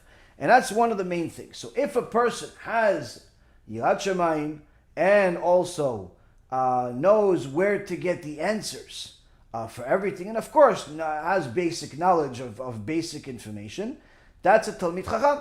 That's a Talmid Chacham. Of course, there are levels of Talmidei Chachamim. Not all Talmidei Chachamim are the same, just like lehavdil, just like not all doctors are the same, and just like not all engineers are the same. But nonetheless, there are a person that knows where to get all of the answers, coupled with fear of heaven. That is considered a Torah scholar, and meaning that each and every single one of you can become a Torah scholar if you dedicate yourself. Next question, Jack is asking, Asher Meza, Shem Reshaim YAKOV, reached out to the fake Jewish guy that married the Jewish girl. Oh, you're talking about the guy from the Lebanese guy. Okay, I heard his story, and even though he lied, I still feel that he loves Hashem. Question is, what should that guy do now? Would any normal rabbi convert him, or is he stuck? Well, it all depends on his knowledge. It doesn't seem like he knows very much. I also invested a little bit of time into that story to hear his side of the story, and listen to the interview, and do a little bit of investigation on it. I mean, he seems like a nice kid. He seems genuine. He doesn't seem very knowledgeable. He's still relatively new. So if let's say, for example, he would come to somebody that's a serious person in regards to conversion, he would have to up his learning drastically, and also show legitimate track record of fear of heaven, of tshuva, and then after that he can convert. Sure. I mean, when I spoke about it to one big Talmid Chacham, he says the ideal situation with someone like that is for them to do complete tshuva, to convert, and end up marrying the same girl. Rather than him going on and converting and then looking for himself in the Jewish community and the girl again. It would be a very bad outcome if they both went their separate way. It would be a very, very bad outcome. The ideal outcome would be for him to convert to Orthodox Judaism and be a practicing Jew and end up marrying the same girl. Will that happen? unfortunately, it's unlikely because of the arrogance in the air that's also involved with this situation, as far as the whole takana and not accepting converts and all that other stuff.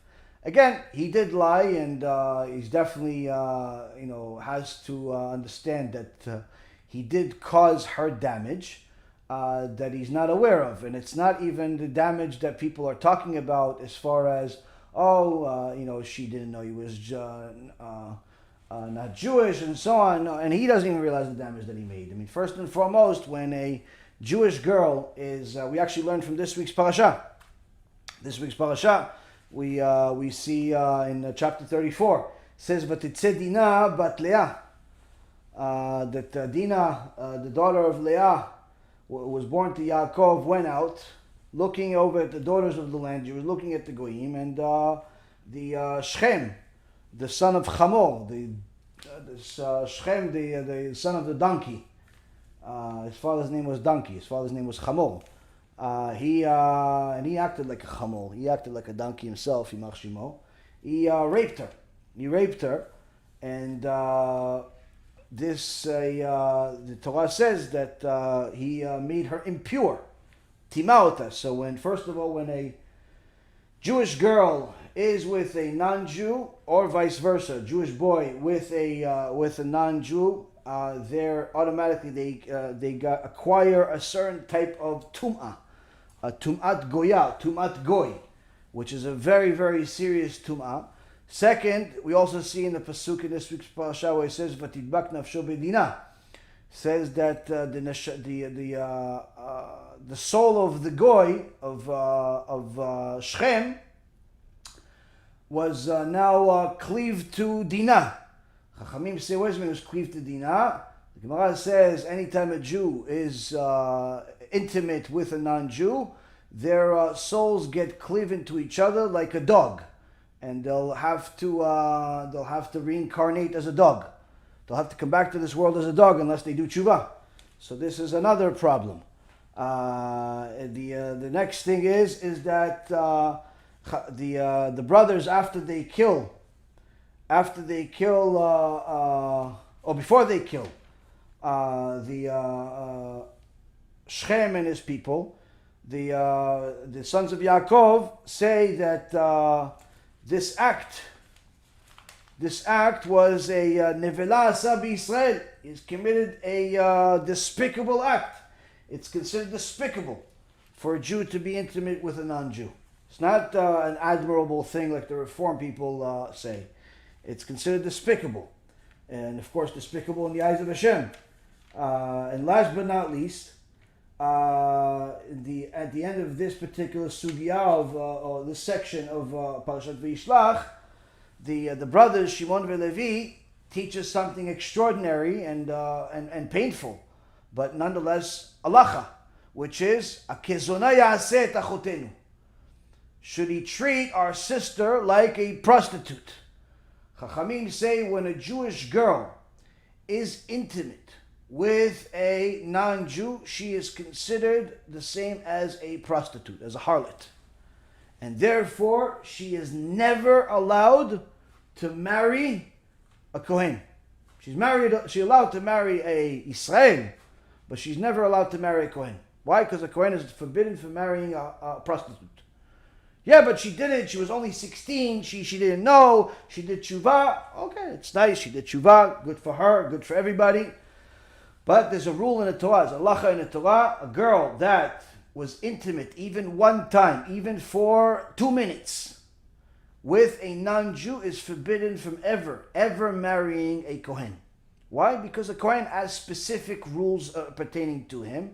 But even if she is not, doesn't want to marry a Kohen. She doesn't want to marry a Kohen. But she was intimate with some goy. She should know that in the eyes of the Torah, in the eyes of HaKadosh Baruch Hu, she is acting like a prostitute. And that's not a good place to be. Why? Because she's a princess, the daughter of HaKadosh Baruch Hu. It's acting like a prostitute. There's nothing more disgusting than that. And more despicable than that, and more embarrassing than that. And it's only a matter of time before Hashem has to wake her up.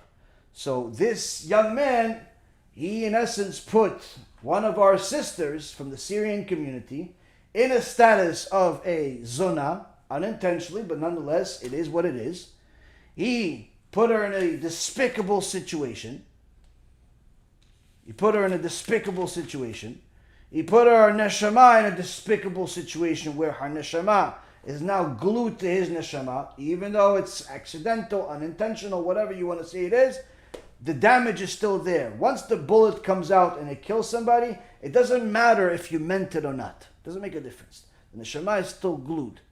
Hence the reason when I spoke to a serious Talmid Chacham about this particular situation, he said the best thing to do with something like this is to help this guy learn the truth 100%, become a real righteous Jew for the right reason, and convert him in a legitimate Orthodox Beit Din, and if she's still available, have him marry her.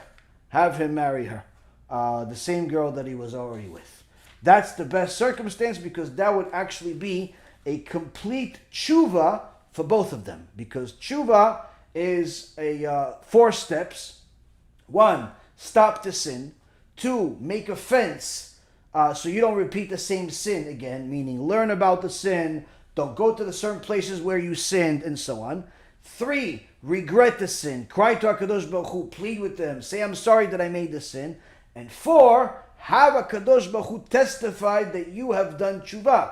Why would Hashem testify that you have done tshuva? Because He's going to give you, after you've passed those 3 steps, and the 4th step is, He's going to give you a test with the same woman at the same place.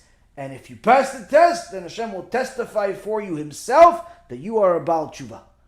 With the same woman at the same place is what the language of the Gemara says. Same woman, same place. In essence, in this case, it literally is the same woman, and it will be the same place. So them marrying together, assuming again that he is being honest now and everything, would be the ideal situation. But of course, it would have to be a legitimate conversion, not a fake conversion from some Christian that calls themselves Jewish, like Asher Meza or the rest of these Reshaim that make fake conversions, like Aminov and Meza and all the people. Legitimate Beit Din, legitimate teachings, legitimate Torah, and so on. I think that he would make a fantastic Jew. And quite frankly, I don't think that it's right to make him a bad guy for the rest of his life and hate him forever. Because quite frankly, the mistake that he made is a mistake that people make every single day, within our community and otherwise. It's not such a unique mistake. It's not such a unique mistake. A lot of people make mistakes for the sake of love, for the sake of passion, for the sake of some type of dream. And he did something that a lot of other people do, and I don't think that it's necessary to, spiritually murder this guy forever. I think that it'll be a praiseworthy act to help him and confirm that he legitimately is looking for the truth and is able and interested and willing to live the truth.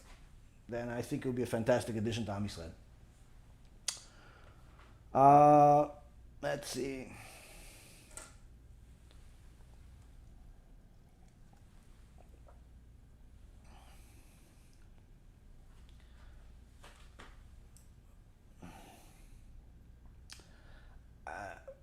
Ben is asking, what shul does he say is shiur? For all of you that watch my shulim on a regular basis, you already know the answer to this, but apparently I've been asked this question a lot in the last couple of weeks. I'm not really sure why. But people keep asking me, where do I give the shiur? They want to come. Baruch Hashem, a lot of people have been watching the shulim online, and they want to come to the shiur, especially since we made that shiur in the Bet Knesset in Hollywood. So the answer is, right now and for the time being, I do not have a shiur with a public crowd on a regular basis. The shulim that I give each week, which is typically 3 lectures per week, 3 shulim per week, or 4 actually, because I have the Hebrew one too. They're only online. No, there's no crowd because I give it out of my house. I don't want people come to my house. I have little kids, and it's just simply not necessary. So the shiurim that I do now are just online. From time to time, we're going to have a shiur with a crowd like we did a month ago or a few weeks ago. We'll probably do some more of those in the near future. But to go back to every shiur being with a live crowd on a regular basis like it was for all of those years, that, B'ezrat Hashem, is only going to happen once we have our own place where we know that no one is going to change their mind on us and there's no politics that we have to deal with and so on. So for anyone that's asking, there is no opportunity to come to my house and listen to me talk, because you could hear it on the app, the B'ezrat Hashem app. You could hear it on Facebook. You could hear it on WhatsApp. You could hear it on YouTube. And perhaps even soon we'll do it on LinkedIn too. But there's simply no need for you to come to my house to listen to me talk. Plus, my schedule is not a normal schedule. I got a lot of things going on aside from the shiurim that make me as tired as I look, and even more tired than that. There's a lot of projects, a lot of things, a lot of tragedies, a lot of issues that I have to deal with, and I simply do not have the time to socialize. And also, please, Rabotai, stop asking me to call you, or stop calling me endlessly and getting upset that I don't pick up the phone. I've told you this already for years. I generally never speak on the phone. It's nothing personal. I just don't have the time for it. Anyone that has a question, anyone that has an issue, send me a WhatsApp message, either a short text or a short voice recording. If you send me a long Megillah that's like pretty much everything that happened in your life since the time of creation, most likely I will not read it.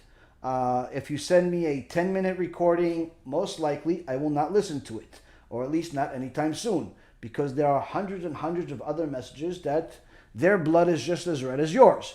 So you have to, contain yourself and just give me the bottom line details. And as far as phone calls, and you want to tell me your idea, or you want to tell me how great you think I am, or how much you hate me, all of that stuff is the same. It doesn't really. I'm here to help people, and I have to divide my time in a certain fashion where I can help the most amount of people as possible. Phone calls take an exorbitant amount of time, and I simply do not do them unless it's an absolute emergency.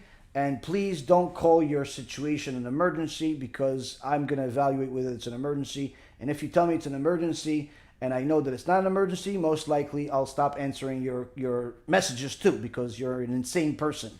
So don't take it offensively. It's nothing offensive. It doesn't matter if you donate. It doesn't matter if I know you. I generally don't speak on the phone, even to employees. We have, 70 or so employees and volunteers.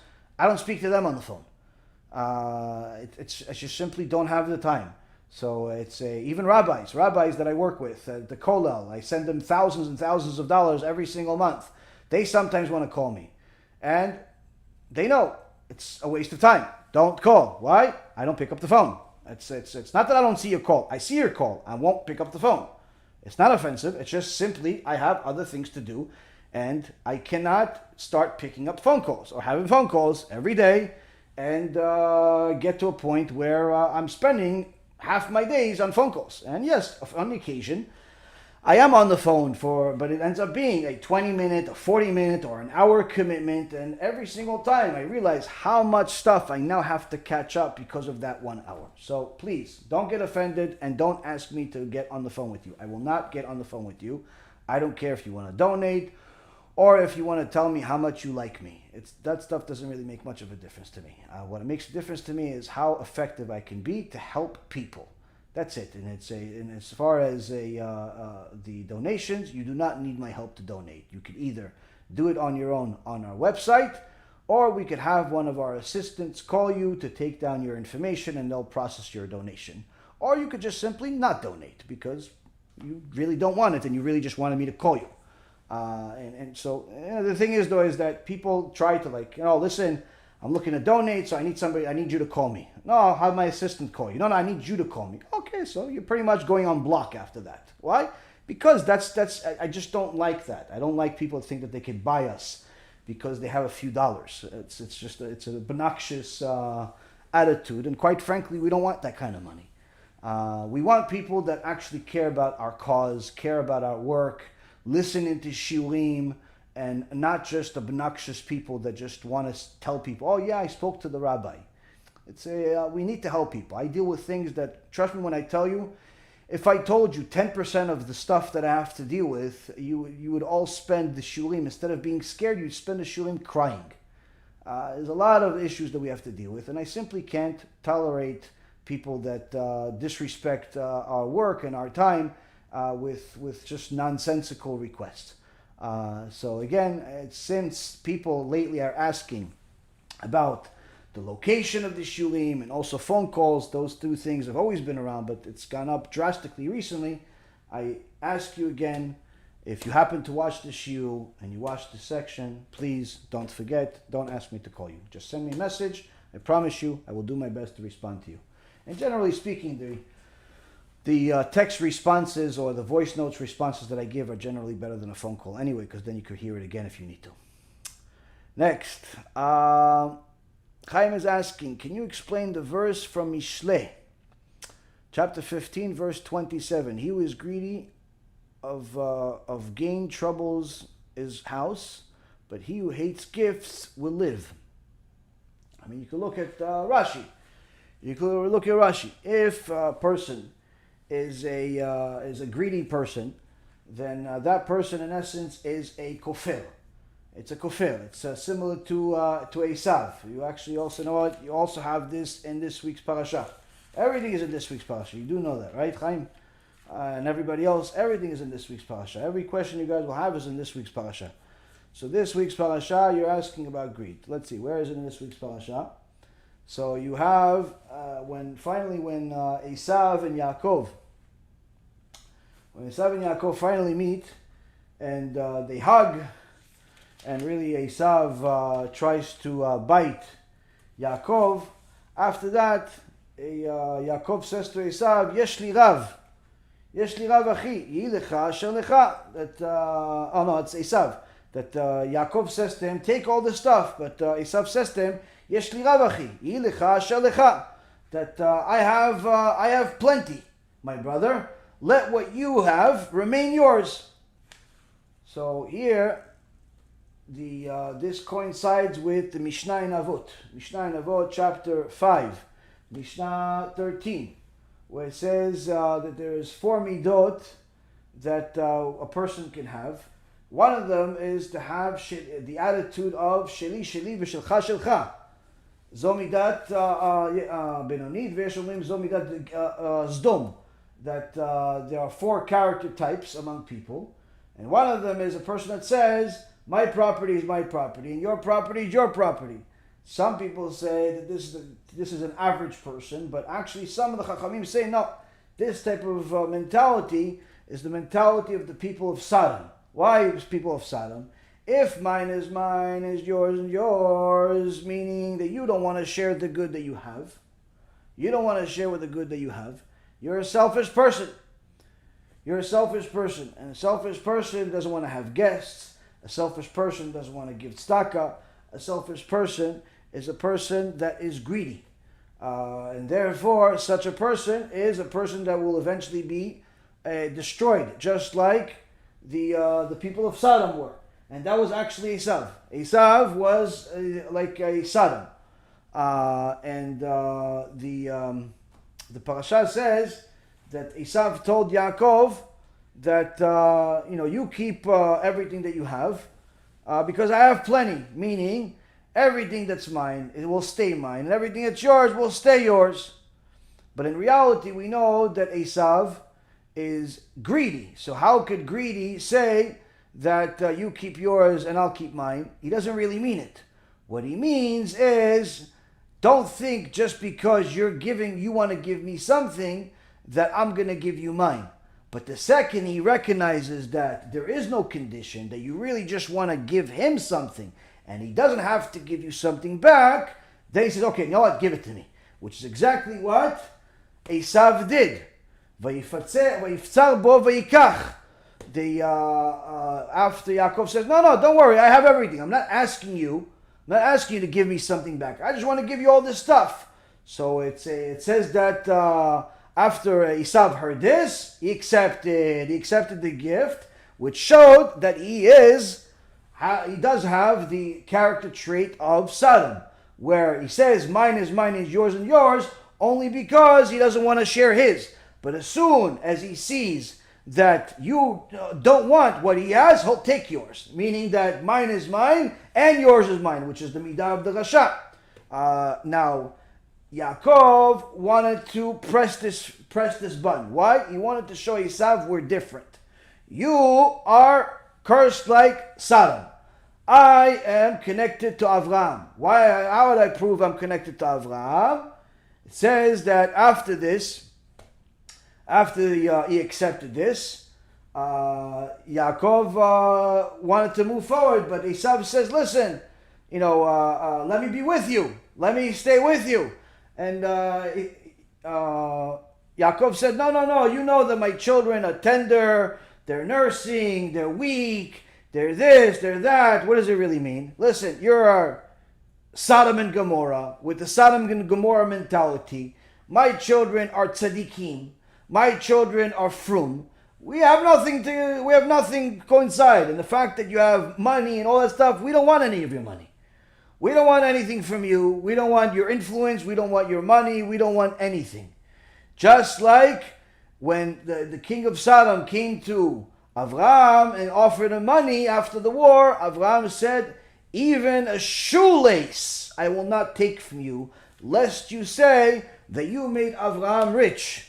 So here we see that first ESAV rejects the gifts and then accepts them, just like the trait of Sodom. And then we see that Yaakov rejects the offer from ESAV, but stands his ground, because then ESAV says, okay, so you know what, I'm not going to come, but let me at least assign one of my people to you, meaning I'll give you a free security, something that's worth $50,000, $60,000 a day, I'm going to give it to you for free. Yaakov says to him, no, for what purpose? I don't want any gifts, I don't want nothing. Showing to ESAV, we are not the same. Just because we're brothers biologically, we're not the same. You have the midah of Sodom. You say mine is mine, yours is because you're scared that I'm going to want yours. But as soon as you see that I don't want yours, you want mine and yours. Just like the wicked, just like Sodom and Gomorrah. On the other hand, when you offer me your stuff, I say, no, your stuff comes with desecration of Shabbat. Your stuff comes with an agenda. Your stuff comes with secularism. Your stuff comes with heresy. I don't want any of it. I don't want your money. I don't want your donation. I don't want nothing from you. Nothing. Yeah, but let me just give you security, something that you need. I'll get it on my own. Why? I don't ever want you to think that you are the one that made me rich. You are ESAV, you're Sodom and Gomorrah. And until you do tshuva, I want nothing to do with you. And even though it was a big test, talk about a lot of money here, Yaakov stands his ground and made sure that ESAV went back that day, Bayomahu. So here it teaches us, what's the difference from exact same pasuk that you asked about? Person that has emunah in HaKadosh Baruch Hu is never greedy. Why? He knows that what HaKadosh Baruch Hu gives him is what HaKadosh Baruch Hu gives him, and no one in the world can take it from him. If it's yours, no one can take it from you. But a person that has idolatry, heresy, all types of filth in his head is a greedy person, and therefore trouble will follow him in his house. And he's also a person that loves gifts. He doesn't want to share gifts, he loves gifts. But a person that hates gifts, that's the character trait of Yaakov. That's the character trait of Avraham Avinu. Why? You don't want the gifts because you don't want people to say, no. He's only rich because I gave him a gift. No, you didn't give me a gift. Anything that I have, HaKadosh Baruch Hu gave me. So, you see, Baruch Hashem, the Siyat Dishmaya, Your question and your answer are both in this parasha. Let's see. Robert is asking, Rabbi, please forgive me, I'm embarrassed for this question. In the film World of Lies, you share the source from Rabbi Yochanan ben Davi about why lame people, deaf and blind people come to the world, and one of those was that they kissed at some private area. However, you taught us in the kosher intimacy that the Rambam wrote that one is allowed to kiss any organ. Please clear this for me. Okay, so there's things that you have to understand when it comes to halacha. There is several different statuses. It's not allowed or not allowed. That's not the only status that there is. There is allowed. There is allowed and recommended, and allowed and not recommended. Meaning, there's also not allowed. Meaning, there are certain things that are allowed. You can do them if you want. There's no profits or losses.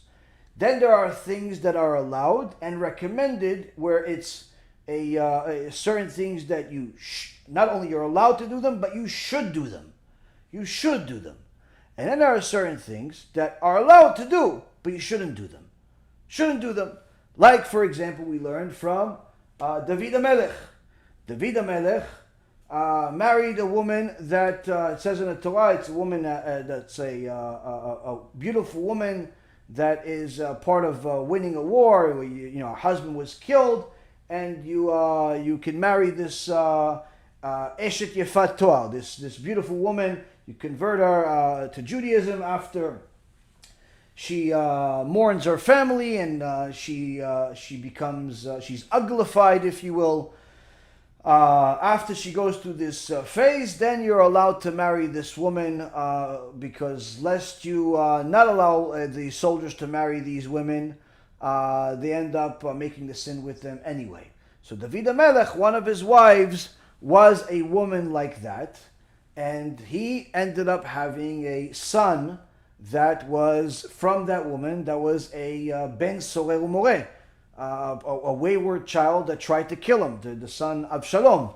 So when David HaMelech was crying to Hashem, why is this happening to me? In essence, what Hashem told him is, listen, you did it to yourself. It's not happening to you. You did it to yourself. You married a woman that's a Eshet Yefat Toar. He said, yeah, but it's allowed to marry a Eshet Yefat Toar. Just because it's allowed doesn't mean you should do it. Doesn't mean it's recommended.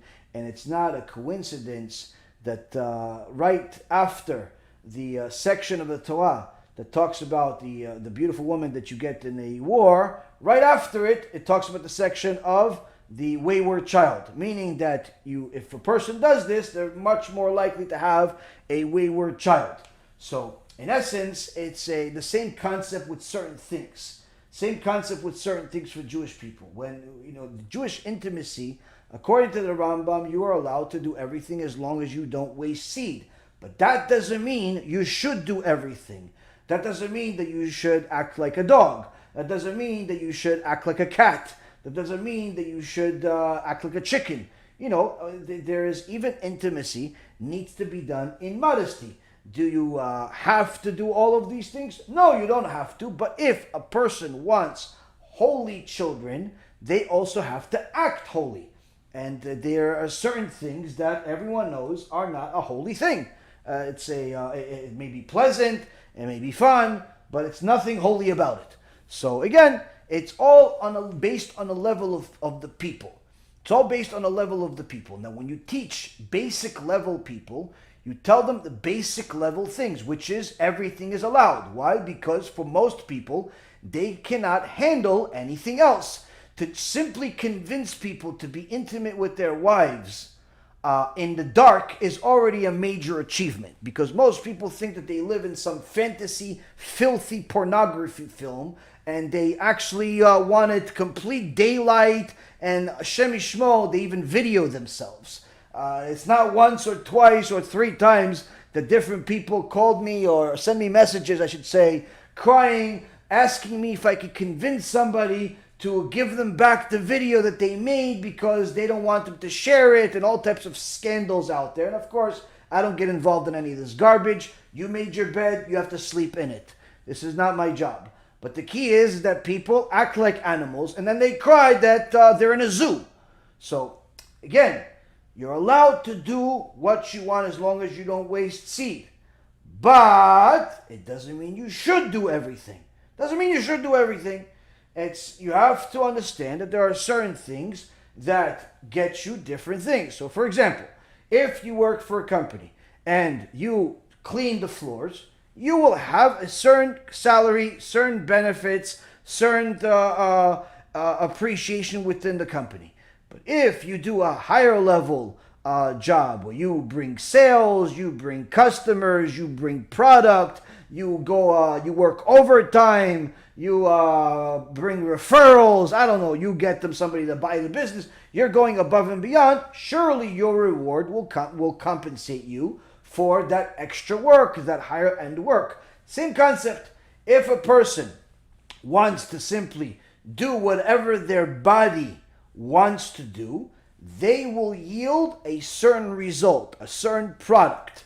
Meaning, their marriage will be at a certain level, the holiness in the house will be at a certain level, and their children will be at a certain level. Simple. It's not a curse, it's a reality. If a person treats themselves, their marriage, their spouse, with holiness, and before they're intimate, perhaps they'll say a prayer, not when they're with each other, alone, before the whole thing starts. They'll say a prayer, they'll read a Tefillin, they'll study some Torah, they'll have a clean mind and not think about a different person while they're with their wife or with their husband, Hashem Yishmo.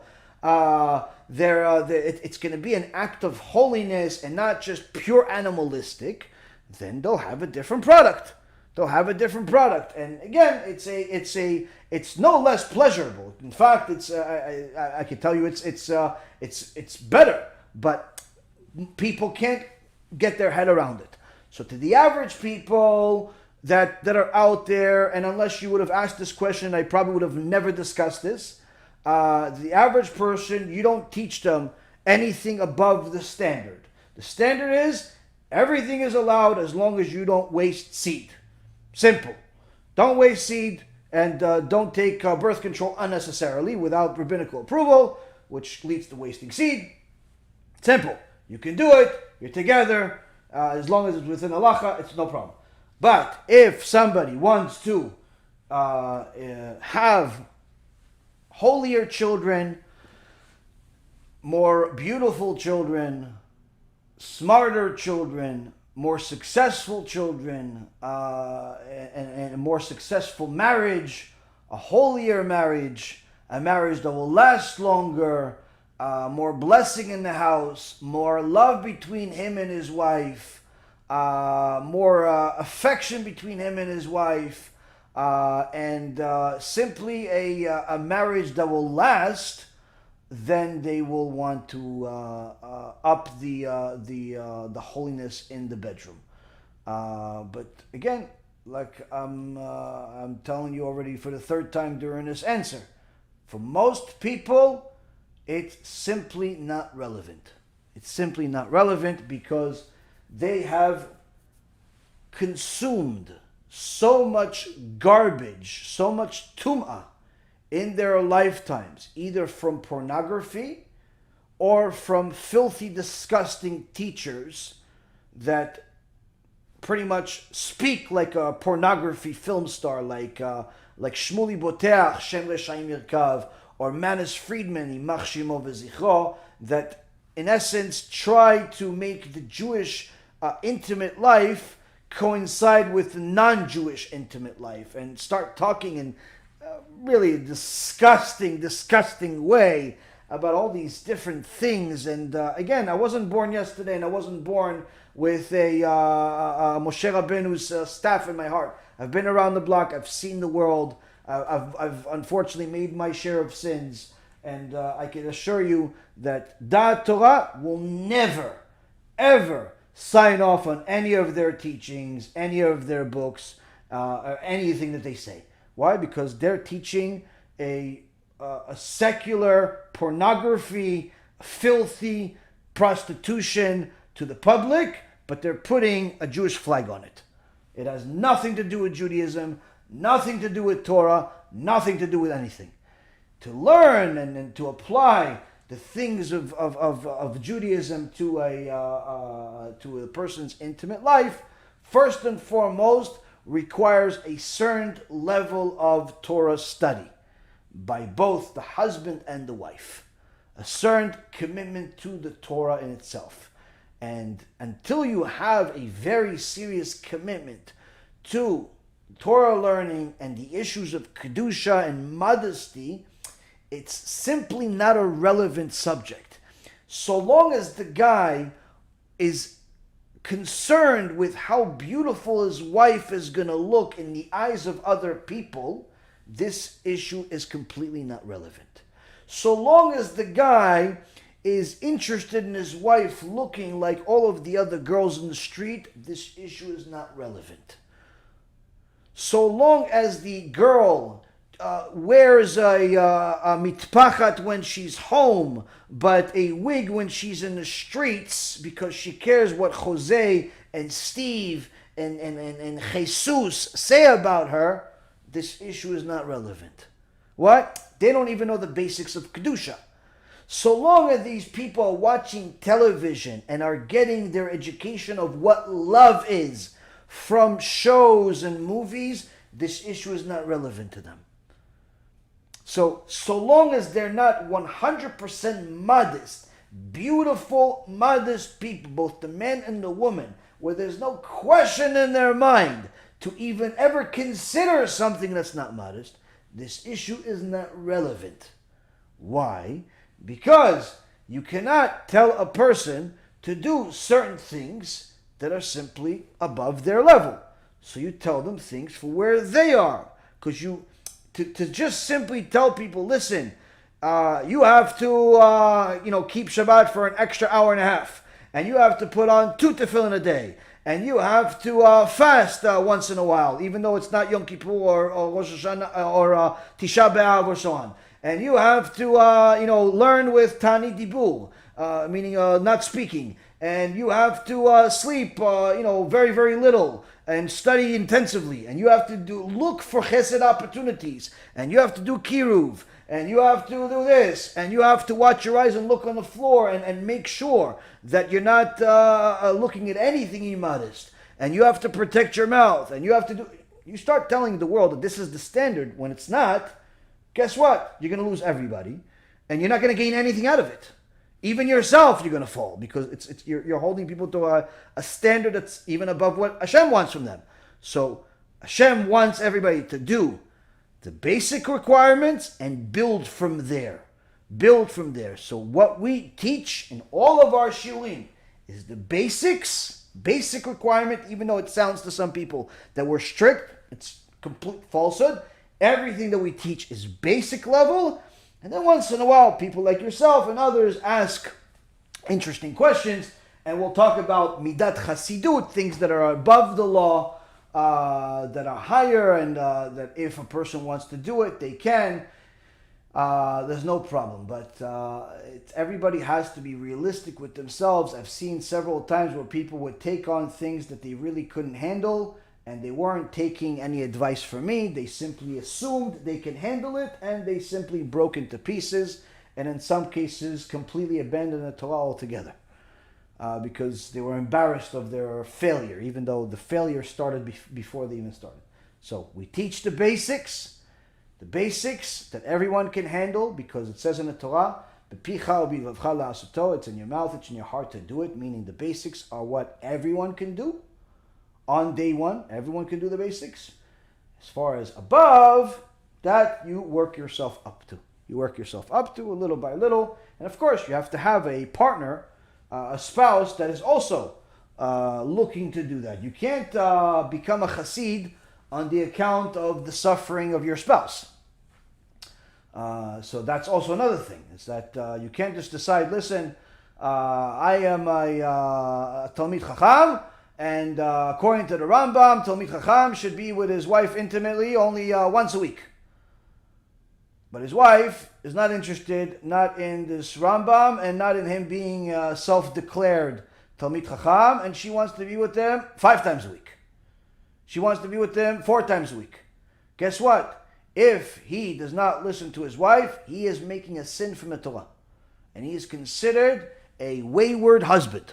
Why? He's obligated to be with his wife when she wants to be with him. Yeah, but what about the Midat Chasidut that the Rambam said?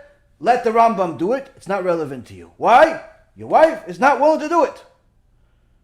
And the obligation of ona'ah, the obligation of intimacy, is on the husband to give to the wife when she wants, not the opposite. Not the opposite. Yeah, but I want to be more righteous. Be more righteous in your brain, not be more righteous on the account of your wife's suffering. Now, on the other hand, if the wife allows it, says, listen, honey, you want to be like the tzaddik, you want to be together once a month, I'm in, I'm game. As long as you study the whole time, I'm game. She's allowed to do it. She's allowed to tell you, okay, no problem. She's allowed to send you to go learn Torah for 25 years like Rabbi Akiva's wife, Rachel. She's allowed. She's allowed to do it, but you're not allowed to do it on your own. If you do it on your own, you're a rasha. You're a wicked person.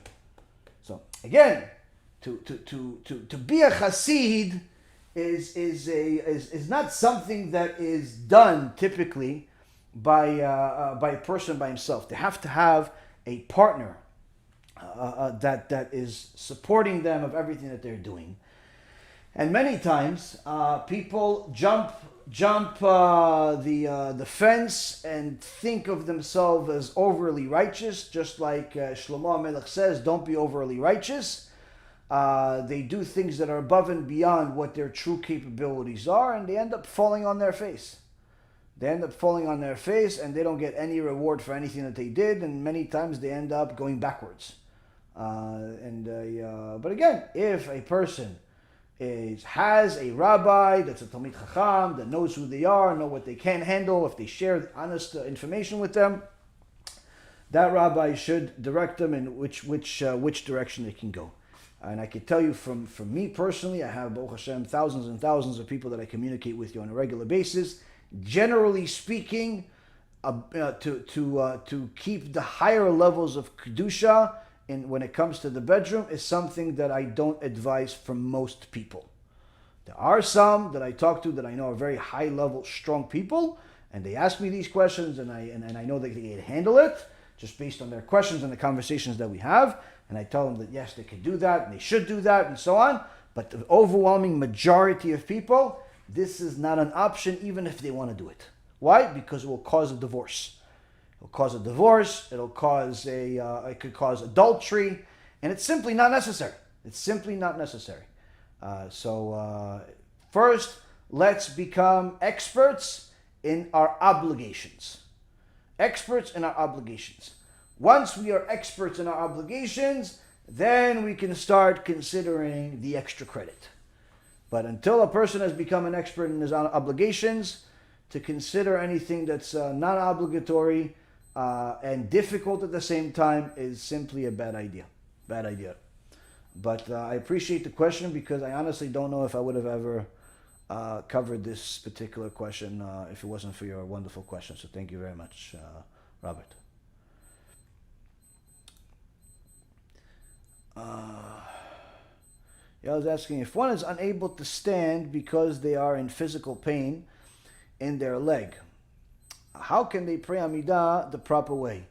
If they're in drastic pain where they can't stand, then they can pray Amidah sitting down in a chair and being focused, but sitting down.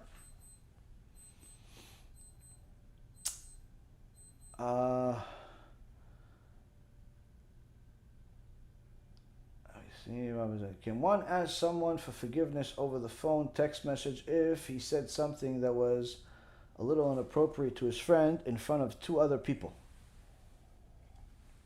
Well, you can ask him for forgiveness, but he also has to tell the other people that he made the mistake. So in essence, he has to correct the issue in the same way, or as close a way as possible to the way that he made the problem. Rabbi, a Nazi cannot cut his hair, but a Kohen works in a temple must cut his hair according to halacha. May a Kohen become a Nazi? Oh, a Nazir, not a Nazi. Oh, you wrote Nazi. All right. Nazir cannot cut his hair, but a Kohen who works in a temple must cut his hair according to halacha. Yeah, okay. May a Kohen become a Nazir? No. Kohen cannot become a Nazir.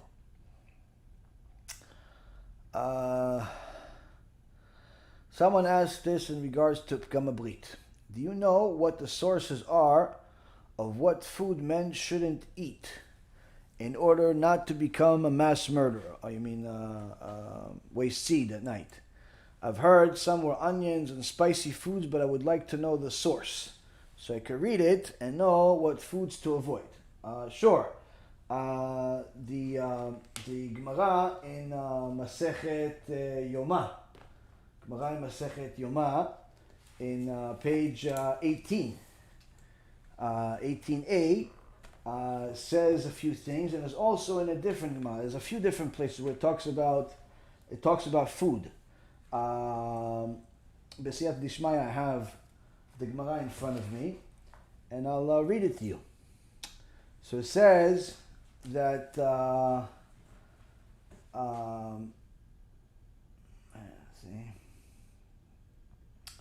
first off, a person should not bring themselves to arousal for no reason, unless he's obviously with his wife. It's forbidden. Second, it talks about the issues of being careful about wasting seed at night. While he's sleeping, there's certain things that a person should stay away from. So a few things: white wine, old wine, fatty meat, eggs, etrog. Don't eat these at night. Again, I repeat: white wine, old wine, fat meat, eggs, and etrog. Don't eat these or consume these at night. Second, also, this is in other places, excessive eating of any food. Garlic, cress, which is from the cabbage family. Purslane, which is from the mustard family, especially watercress. Eggs, and rocket plant, which is the mustard family, or arugula. These things should not be consumed at night. Also,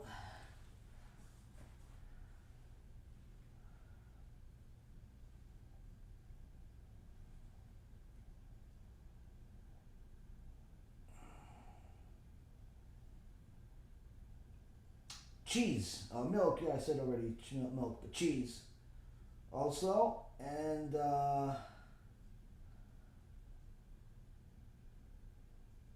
juice of fatty beans, and also fish fats.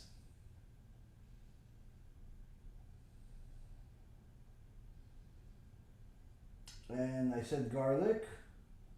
All of these things lead the person to waste seed, and also things that are made from fine flour and eggs. They Rashi says they cause the body to accelerate their production of semen. So when a person eats these things in excess at all, or a lot at night, then they are bound to waste seed at night. So also fine flour products and eggs. Generally speaking, it's best to not eat a lot at night before you go to sleep.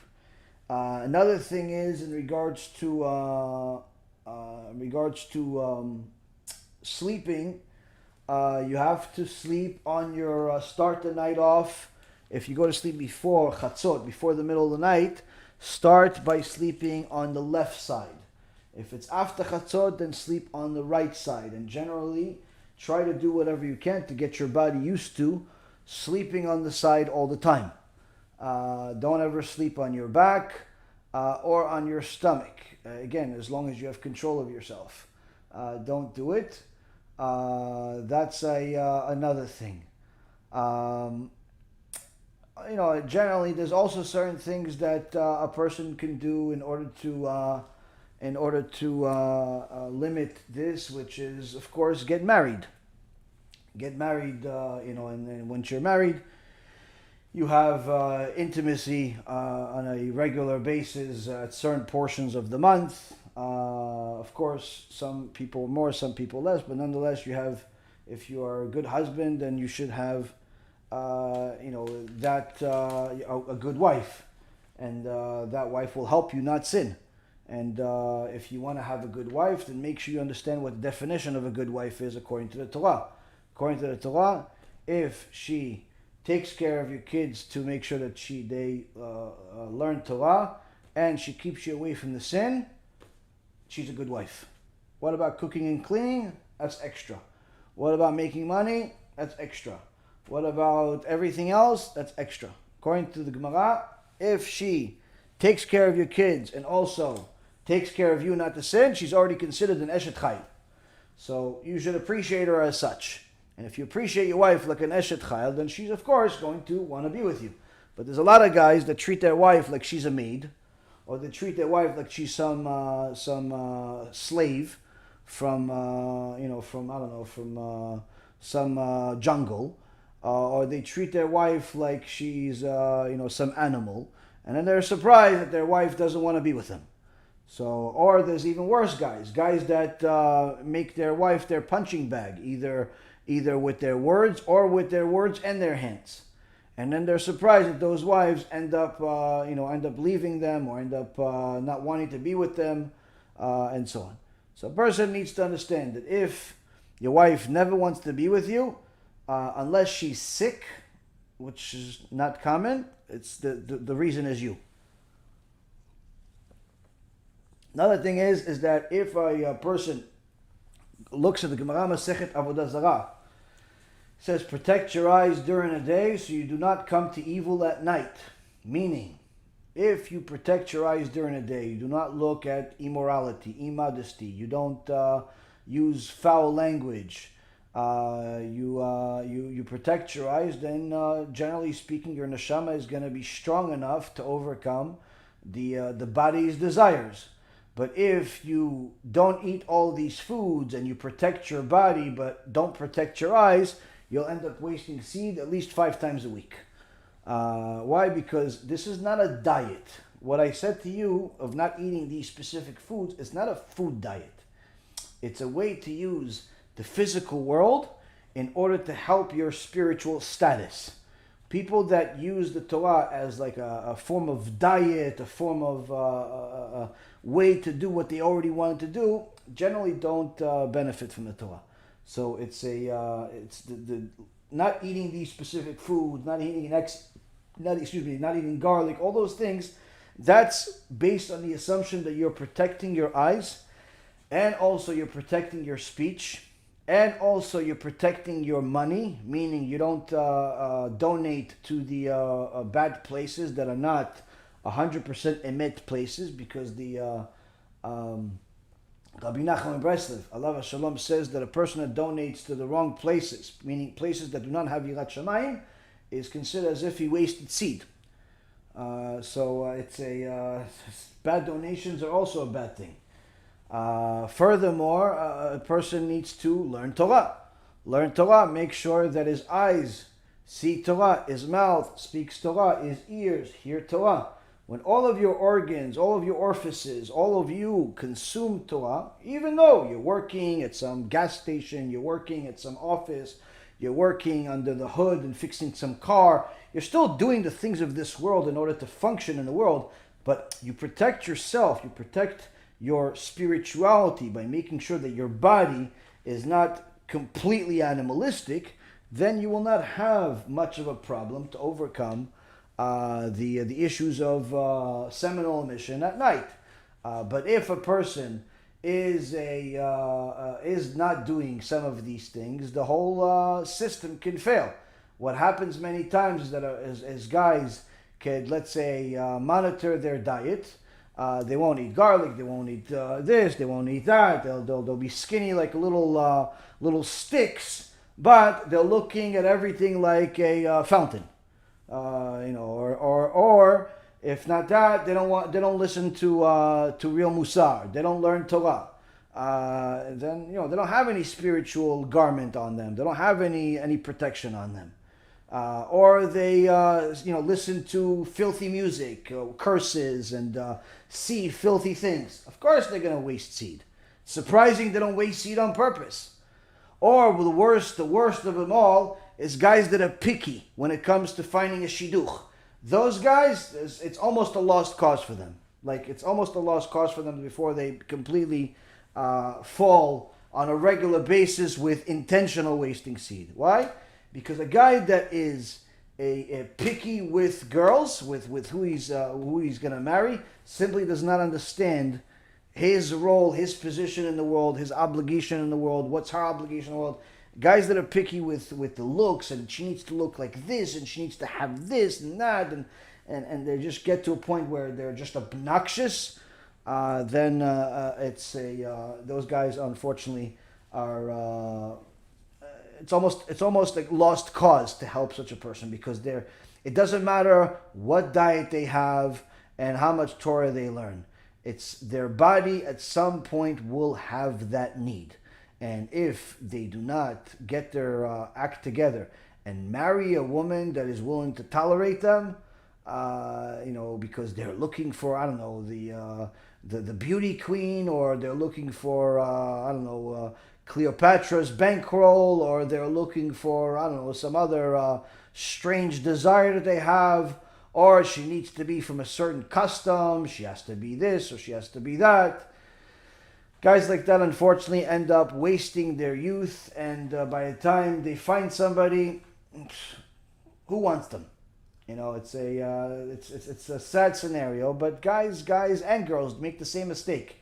They waste their youth chasing a fantasy. And she is in her 20s looking for somebody, but she can't find Mr. Right for 7, 8, 9 years. If you can't find some Mr. Right for 7, 8, 9 years, that's because you're Mrs. Wrong. If you can't find Mrs. Right for 5, 6, 7, 10 years, that's because you're Mr. Wrong. That's why. It has nothing to do with people. It's not possible that everybody is bad and you're good. It's not possible. Not possible. It's simply not possible. Because even if you were that good, Hashem would send you Mr. Right or Mrs. Wrong or Mrs. Right to your doorstep. So if you simply can't find somebody, it's because you're Mr. Wrong, you're Mrs. Wrong. And unfortunately, that's a lot of the things. It's not a shidduch crisis in the world, it's a midot crisis. And people simply think that they're going to be able to be complete, they're going to be able to be holy alone. Not possible. Not possible. So you need to do whatever you can to find a righteous person that's willing to build a Torah-based home that's full of Kedusha. I'm not telling you to go marry some prostitute or marry some gangster. Of course, marry a normal, righteous person. But stop making these conditions that are completely ridiculous. She needs to have a certain stomach and a certain this and a certain that. And quite frankly, it baffles me that some of these issues come from people that call themselves frum, yeshiva bachurim, and seminar girls, because realistically speaking, most of the stuff that people complain about, they're not even allowed to look at. So I'm not even sure how you're complaining about her stomach or some other body part when you weren't even allowed to look at it. Who gave you the right to look at it? Gemara says better he die and not look at it. But that's the thing. So if a person wants to be holy, they have to get married. Have to get married. And you say, oh, but I tried. Try again. Try again. Try more. Try more. Try. Ah, but I can't find anybody. Pray harder then. I know it's not a walk in the park out there. I know it's very hard. No question. But don't give up and don't think that you're going to live some type of holy life by yourself. That's only an illusion of the Catholic Church, that holiness is achieved by itself. The Pope, that the pedophile, he's holy because he's by himself.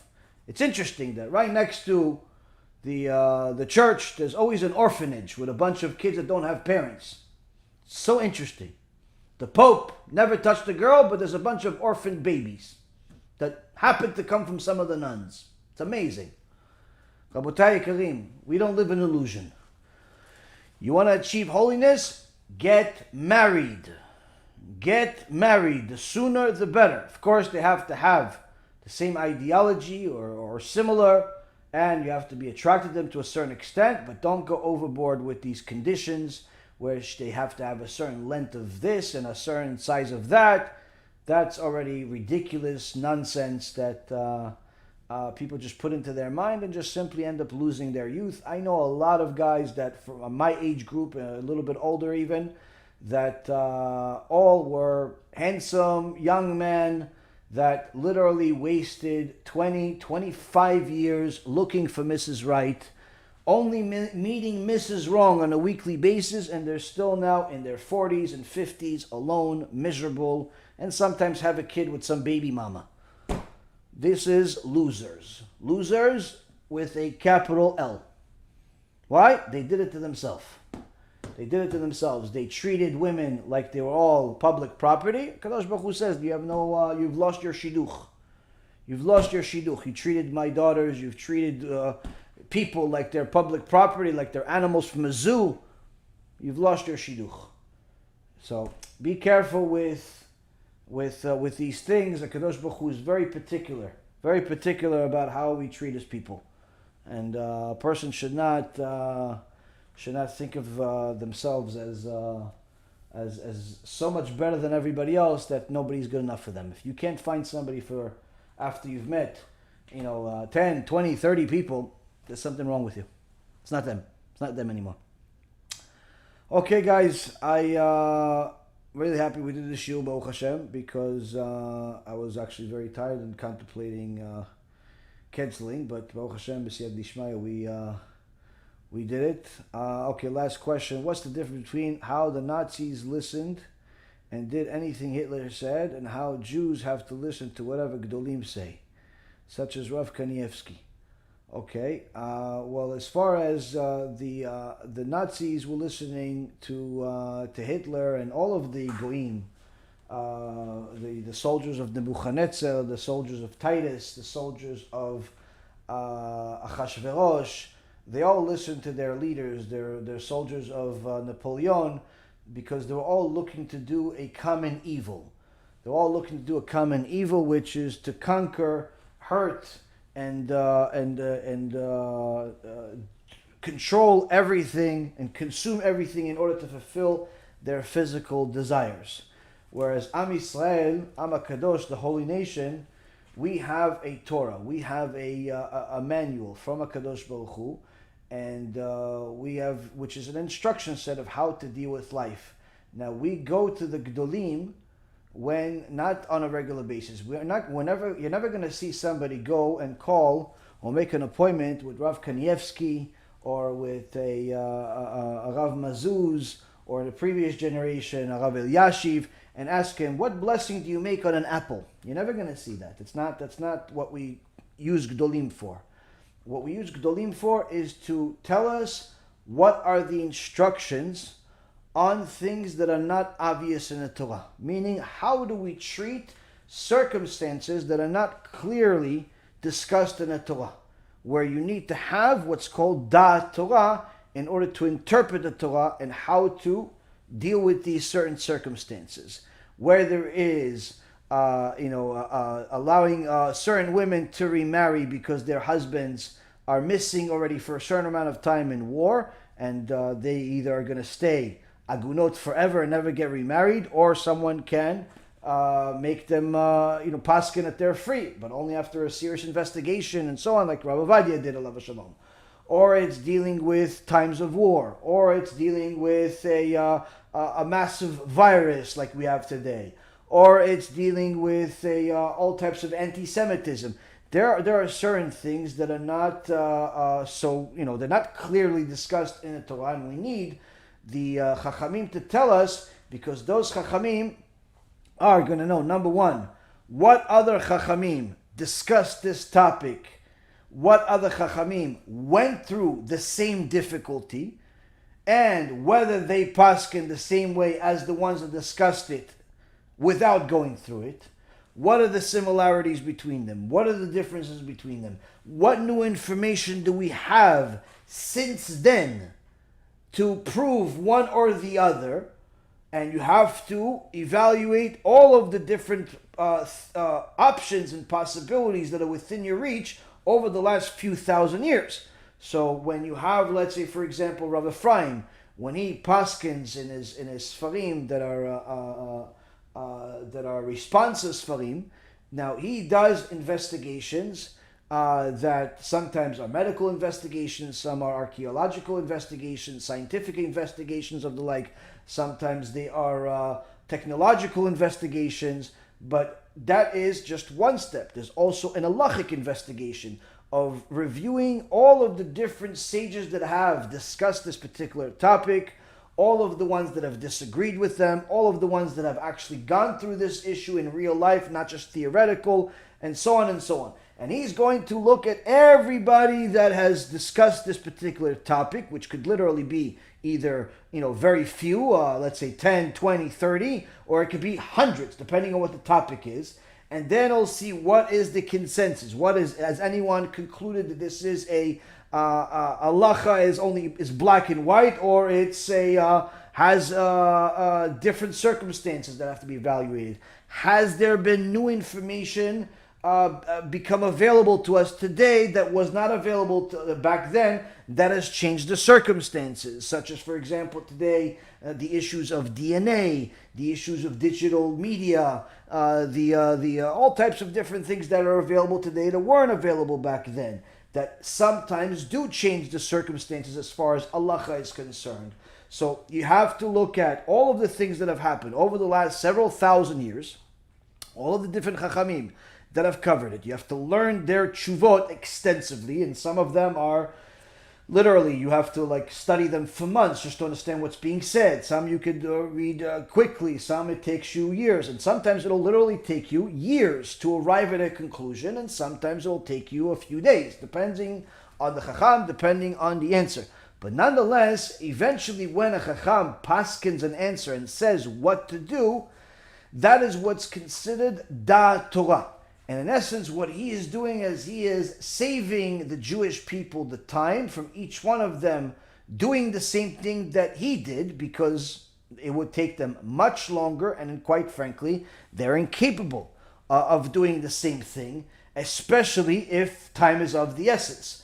So when we listen to a Rav Kanievsky, to a Rav Yitzchak Yosef, to a Rav Mazuz, to a Rav Mutzapi, to a Rav Ovadia, to a Rav Eliashiv, we're not listening to them blindly. We're listening to them because we know that whatever they are saying, there is a source for it in the Torah that connects all the way back to Moshe Rabbeinu. It is not their opinion.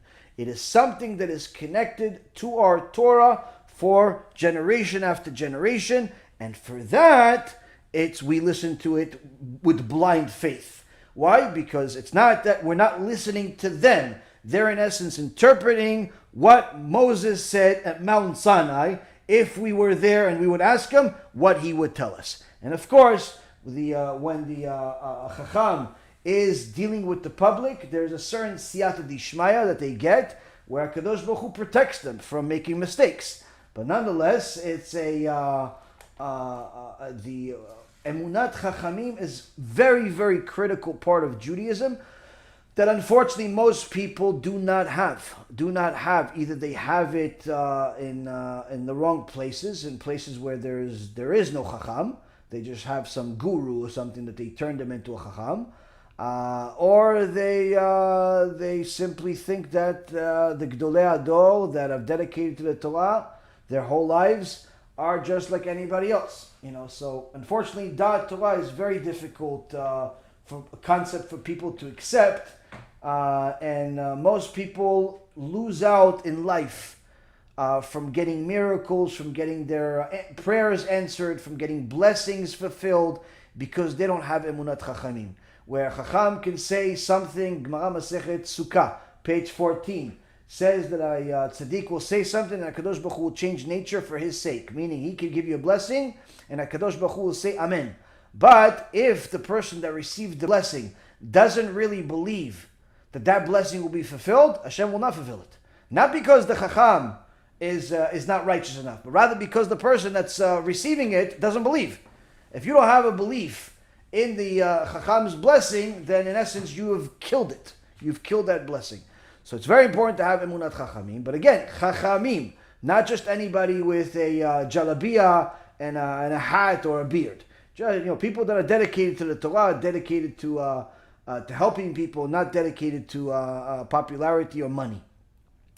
But when I've seen with my own eyes, people show their true lack of belief and then cry about it and not even realize that it's really their fault.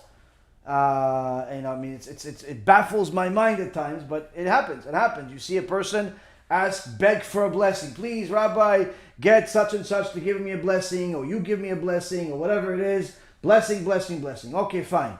You get them the blessing that they want, and what they wanted to happen happens. What they wanted to happen happens. Whether it's pregnancy, or it's a cure, or whatever it is. But all of a sudden, this person acts as if, oh, yeah, Kadosh Baruch Hu bless me, and I'm so lucky, and as if like they don't think it's connected to the blessing. They think it's like it happened because they prayed, because they don't actually think it's connected to the Chacham, and then they don't appreciate it. And unfortunately, sometimes Hashem is very particular with these types of things, and He takes away the blessing. All of a sudden, they have a miscarriage. All of a sudden, they have the blessing of money goes away. They lose the money. All of a sudden, things change. That blessing goes away, or it's threatened, or both. Then like, oh, Rabbi, please give me a blessing, give me a blessing, give me a blessing. And you're thinking to yourself, like, is this person insane? Like, it just, you realize that these people, they're just looking for anybody. They're just looking for anybody. It's not you in particular. Just looking for anybody to give them a blessing because they already believe something and they want somebody to agree with them.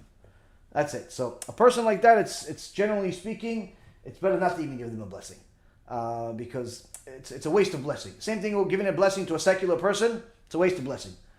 A person that's a secular person, it's a waste of blessing because you need to do something. You need to have some type of mitzvah to give that koach, to give strength to that blessing that the Chacham will give. So when a person has emunat Chachamim, it's very easy for them to accept any word of the Gdolei Ador with blind faith because they know where it comes from. They know where the source is. And they know that what they're doing is listening to the Torah and listening to HaKadosh Baruch Hu's soldiers.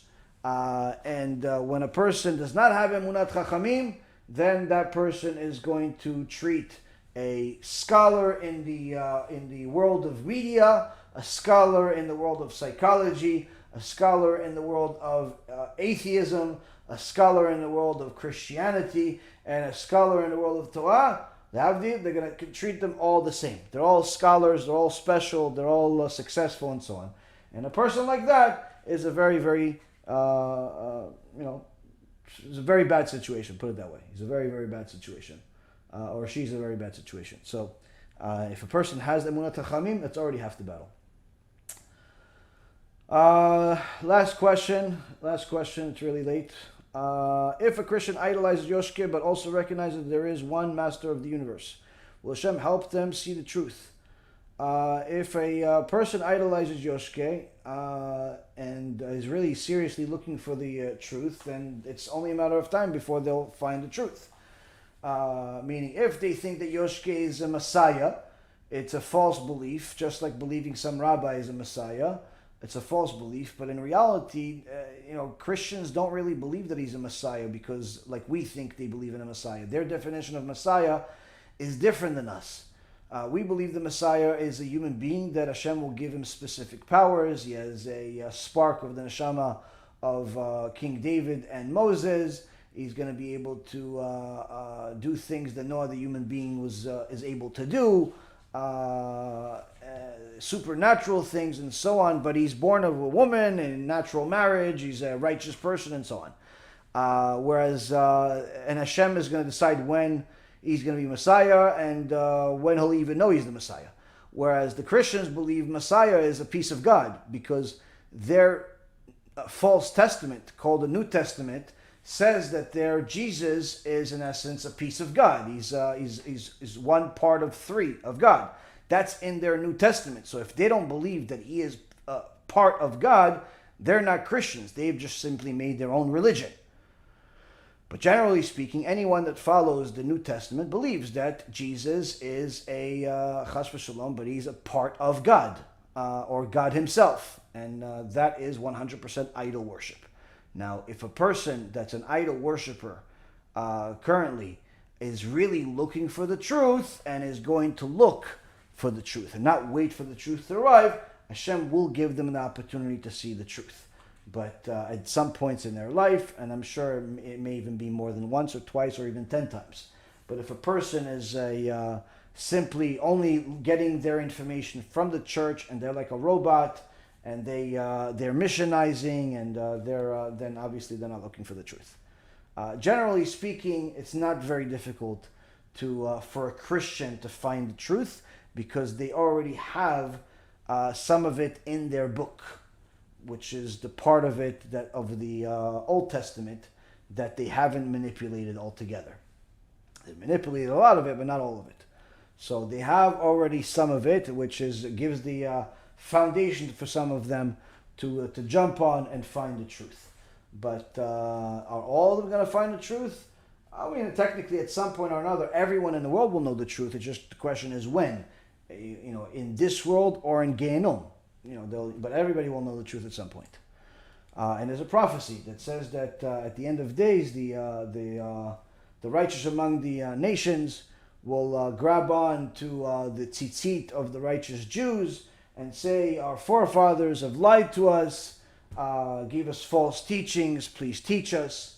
And each Jew that wears a tzitzit will have 700 righteous non-Jews surround him and ask him grab onto his tzitzit, asking for him to teach them the truth, because they were all taught falsehood, unfortunately. Of course, they were taught falsehood, but they also, if they're righteous, they also know some, they in practice a big part of the truth. So, B'ezrat Hashem, we will continue learning the truth, teaching the truth to Am Yisrael, to the righteous among the people, to the people that are looking for the truth. And B'ezrat Hashem, HaKadosh Baruch Hu will continue to bless each and every single one of you, to continue yearning for the truth, to continue publicizing the truth, to continue supporting the truth, and at the very least, fight for the truth as much as these wicked idol worshiper heretics are fighting for their falsehood. Fight for the truth, Rabotai. It'll only help you and the world around you. Baruch Adonai Le'olam. Amen ve'amen.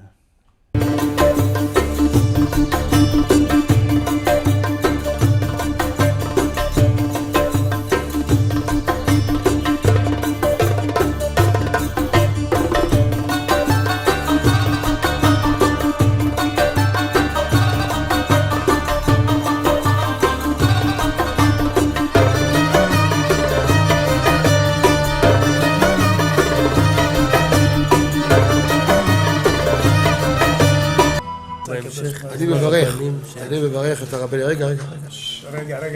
אני מברך את הרבנים, הרב ירון ראובן, הרב אפרים כחלון, ראשי ארגון בעזרת השם, שהלכו בפי עליון, שעלו מעלה, יהיה להם ברכה והצלחה, הקדוש ברוך הוא ימלא בישועות ליבם לטובה ולברכה, שבכל מה שיפנו ישכילו ויצליחו, יזכו לעשות כאלה וכאלה, הודיעו תורה לאדירה, אמן ואמן. בעזרת השם רשת בכל הארץ. הוא היהודי הזה, הוא היה מיליונר, סגר את כל הביזנס, אמר אני משקיע פה בעולמה של תורה. איפה הוא גר? בפלורידה. פלורידה, איפה זה פלורידה? באמריקה. במיימי, כן, ליד. אנחנו שם עכשיו הולכים להקים קהילה ספרדית. חזק אותו בשמי. קהילה ספרדית גדולה. תעביר לו מה שבירכתי אותו. כן, קהילה ספרדית גדולה.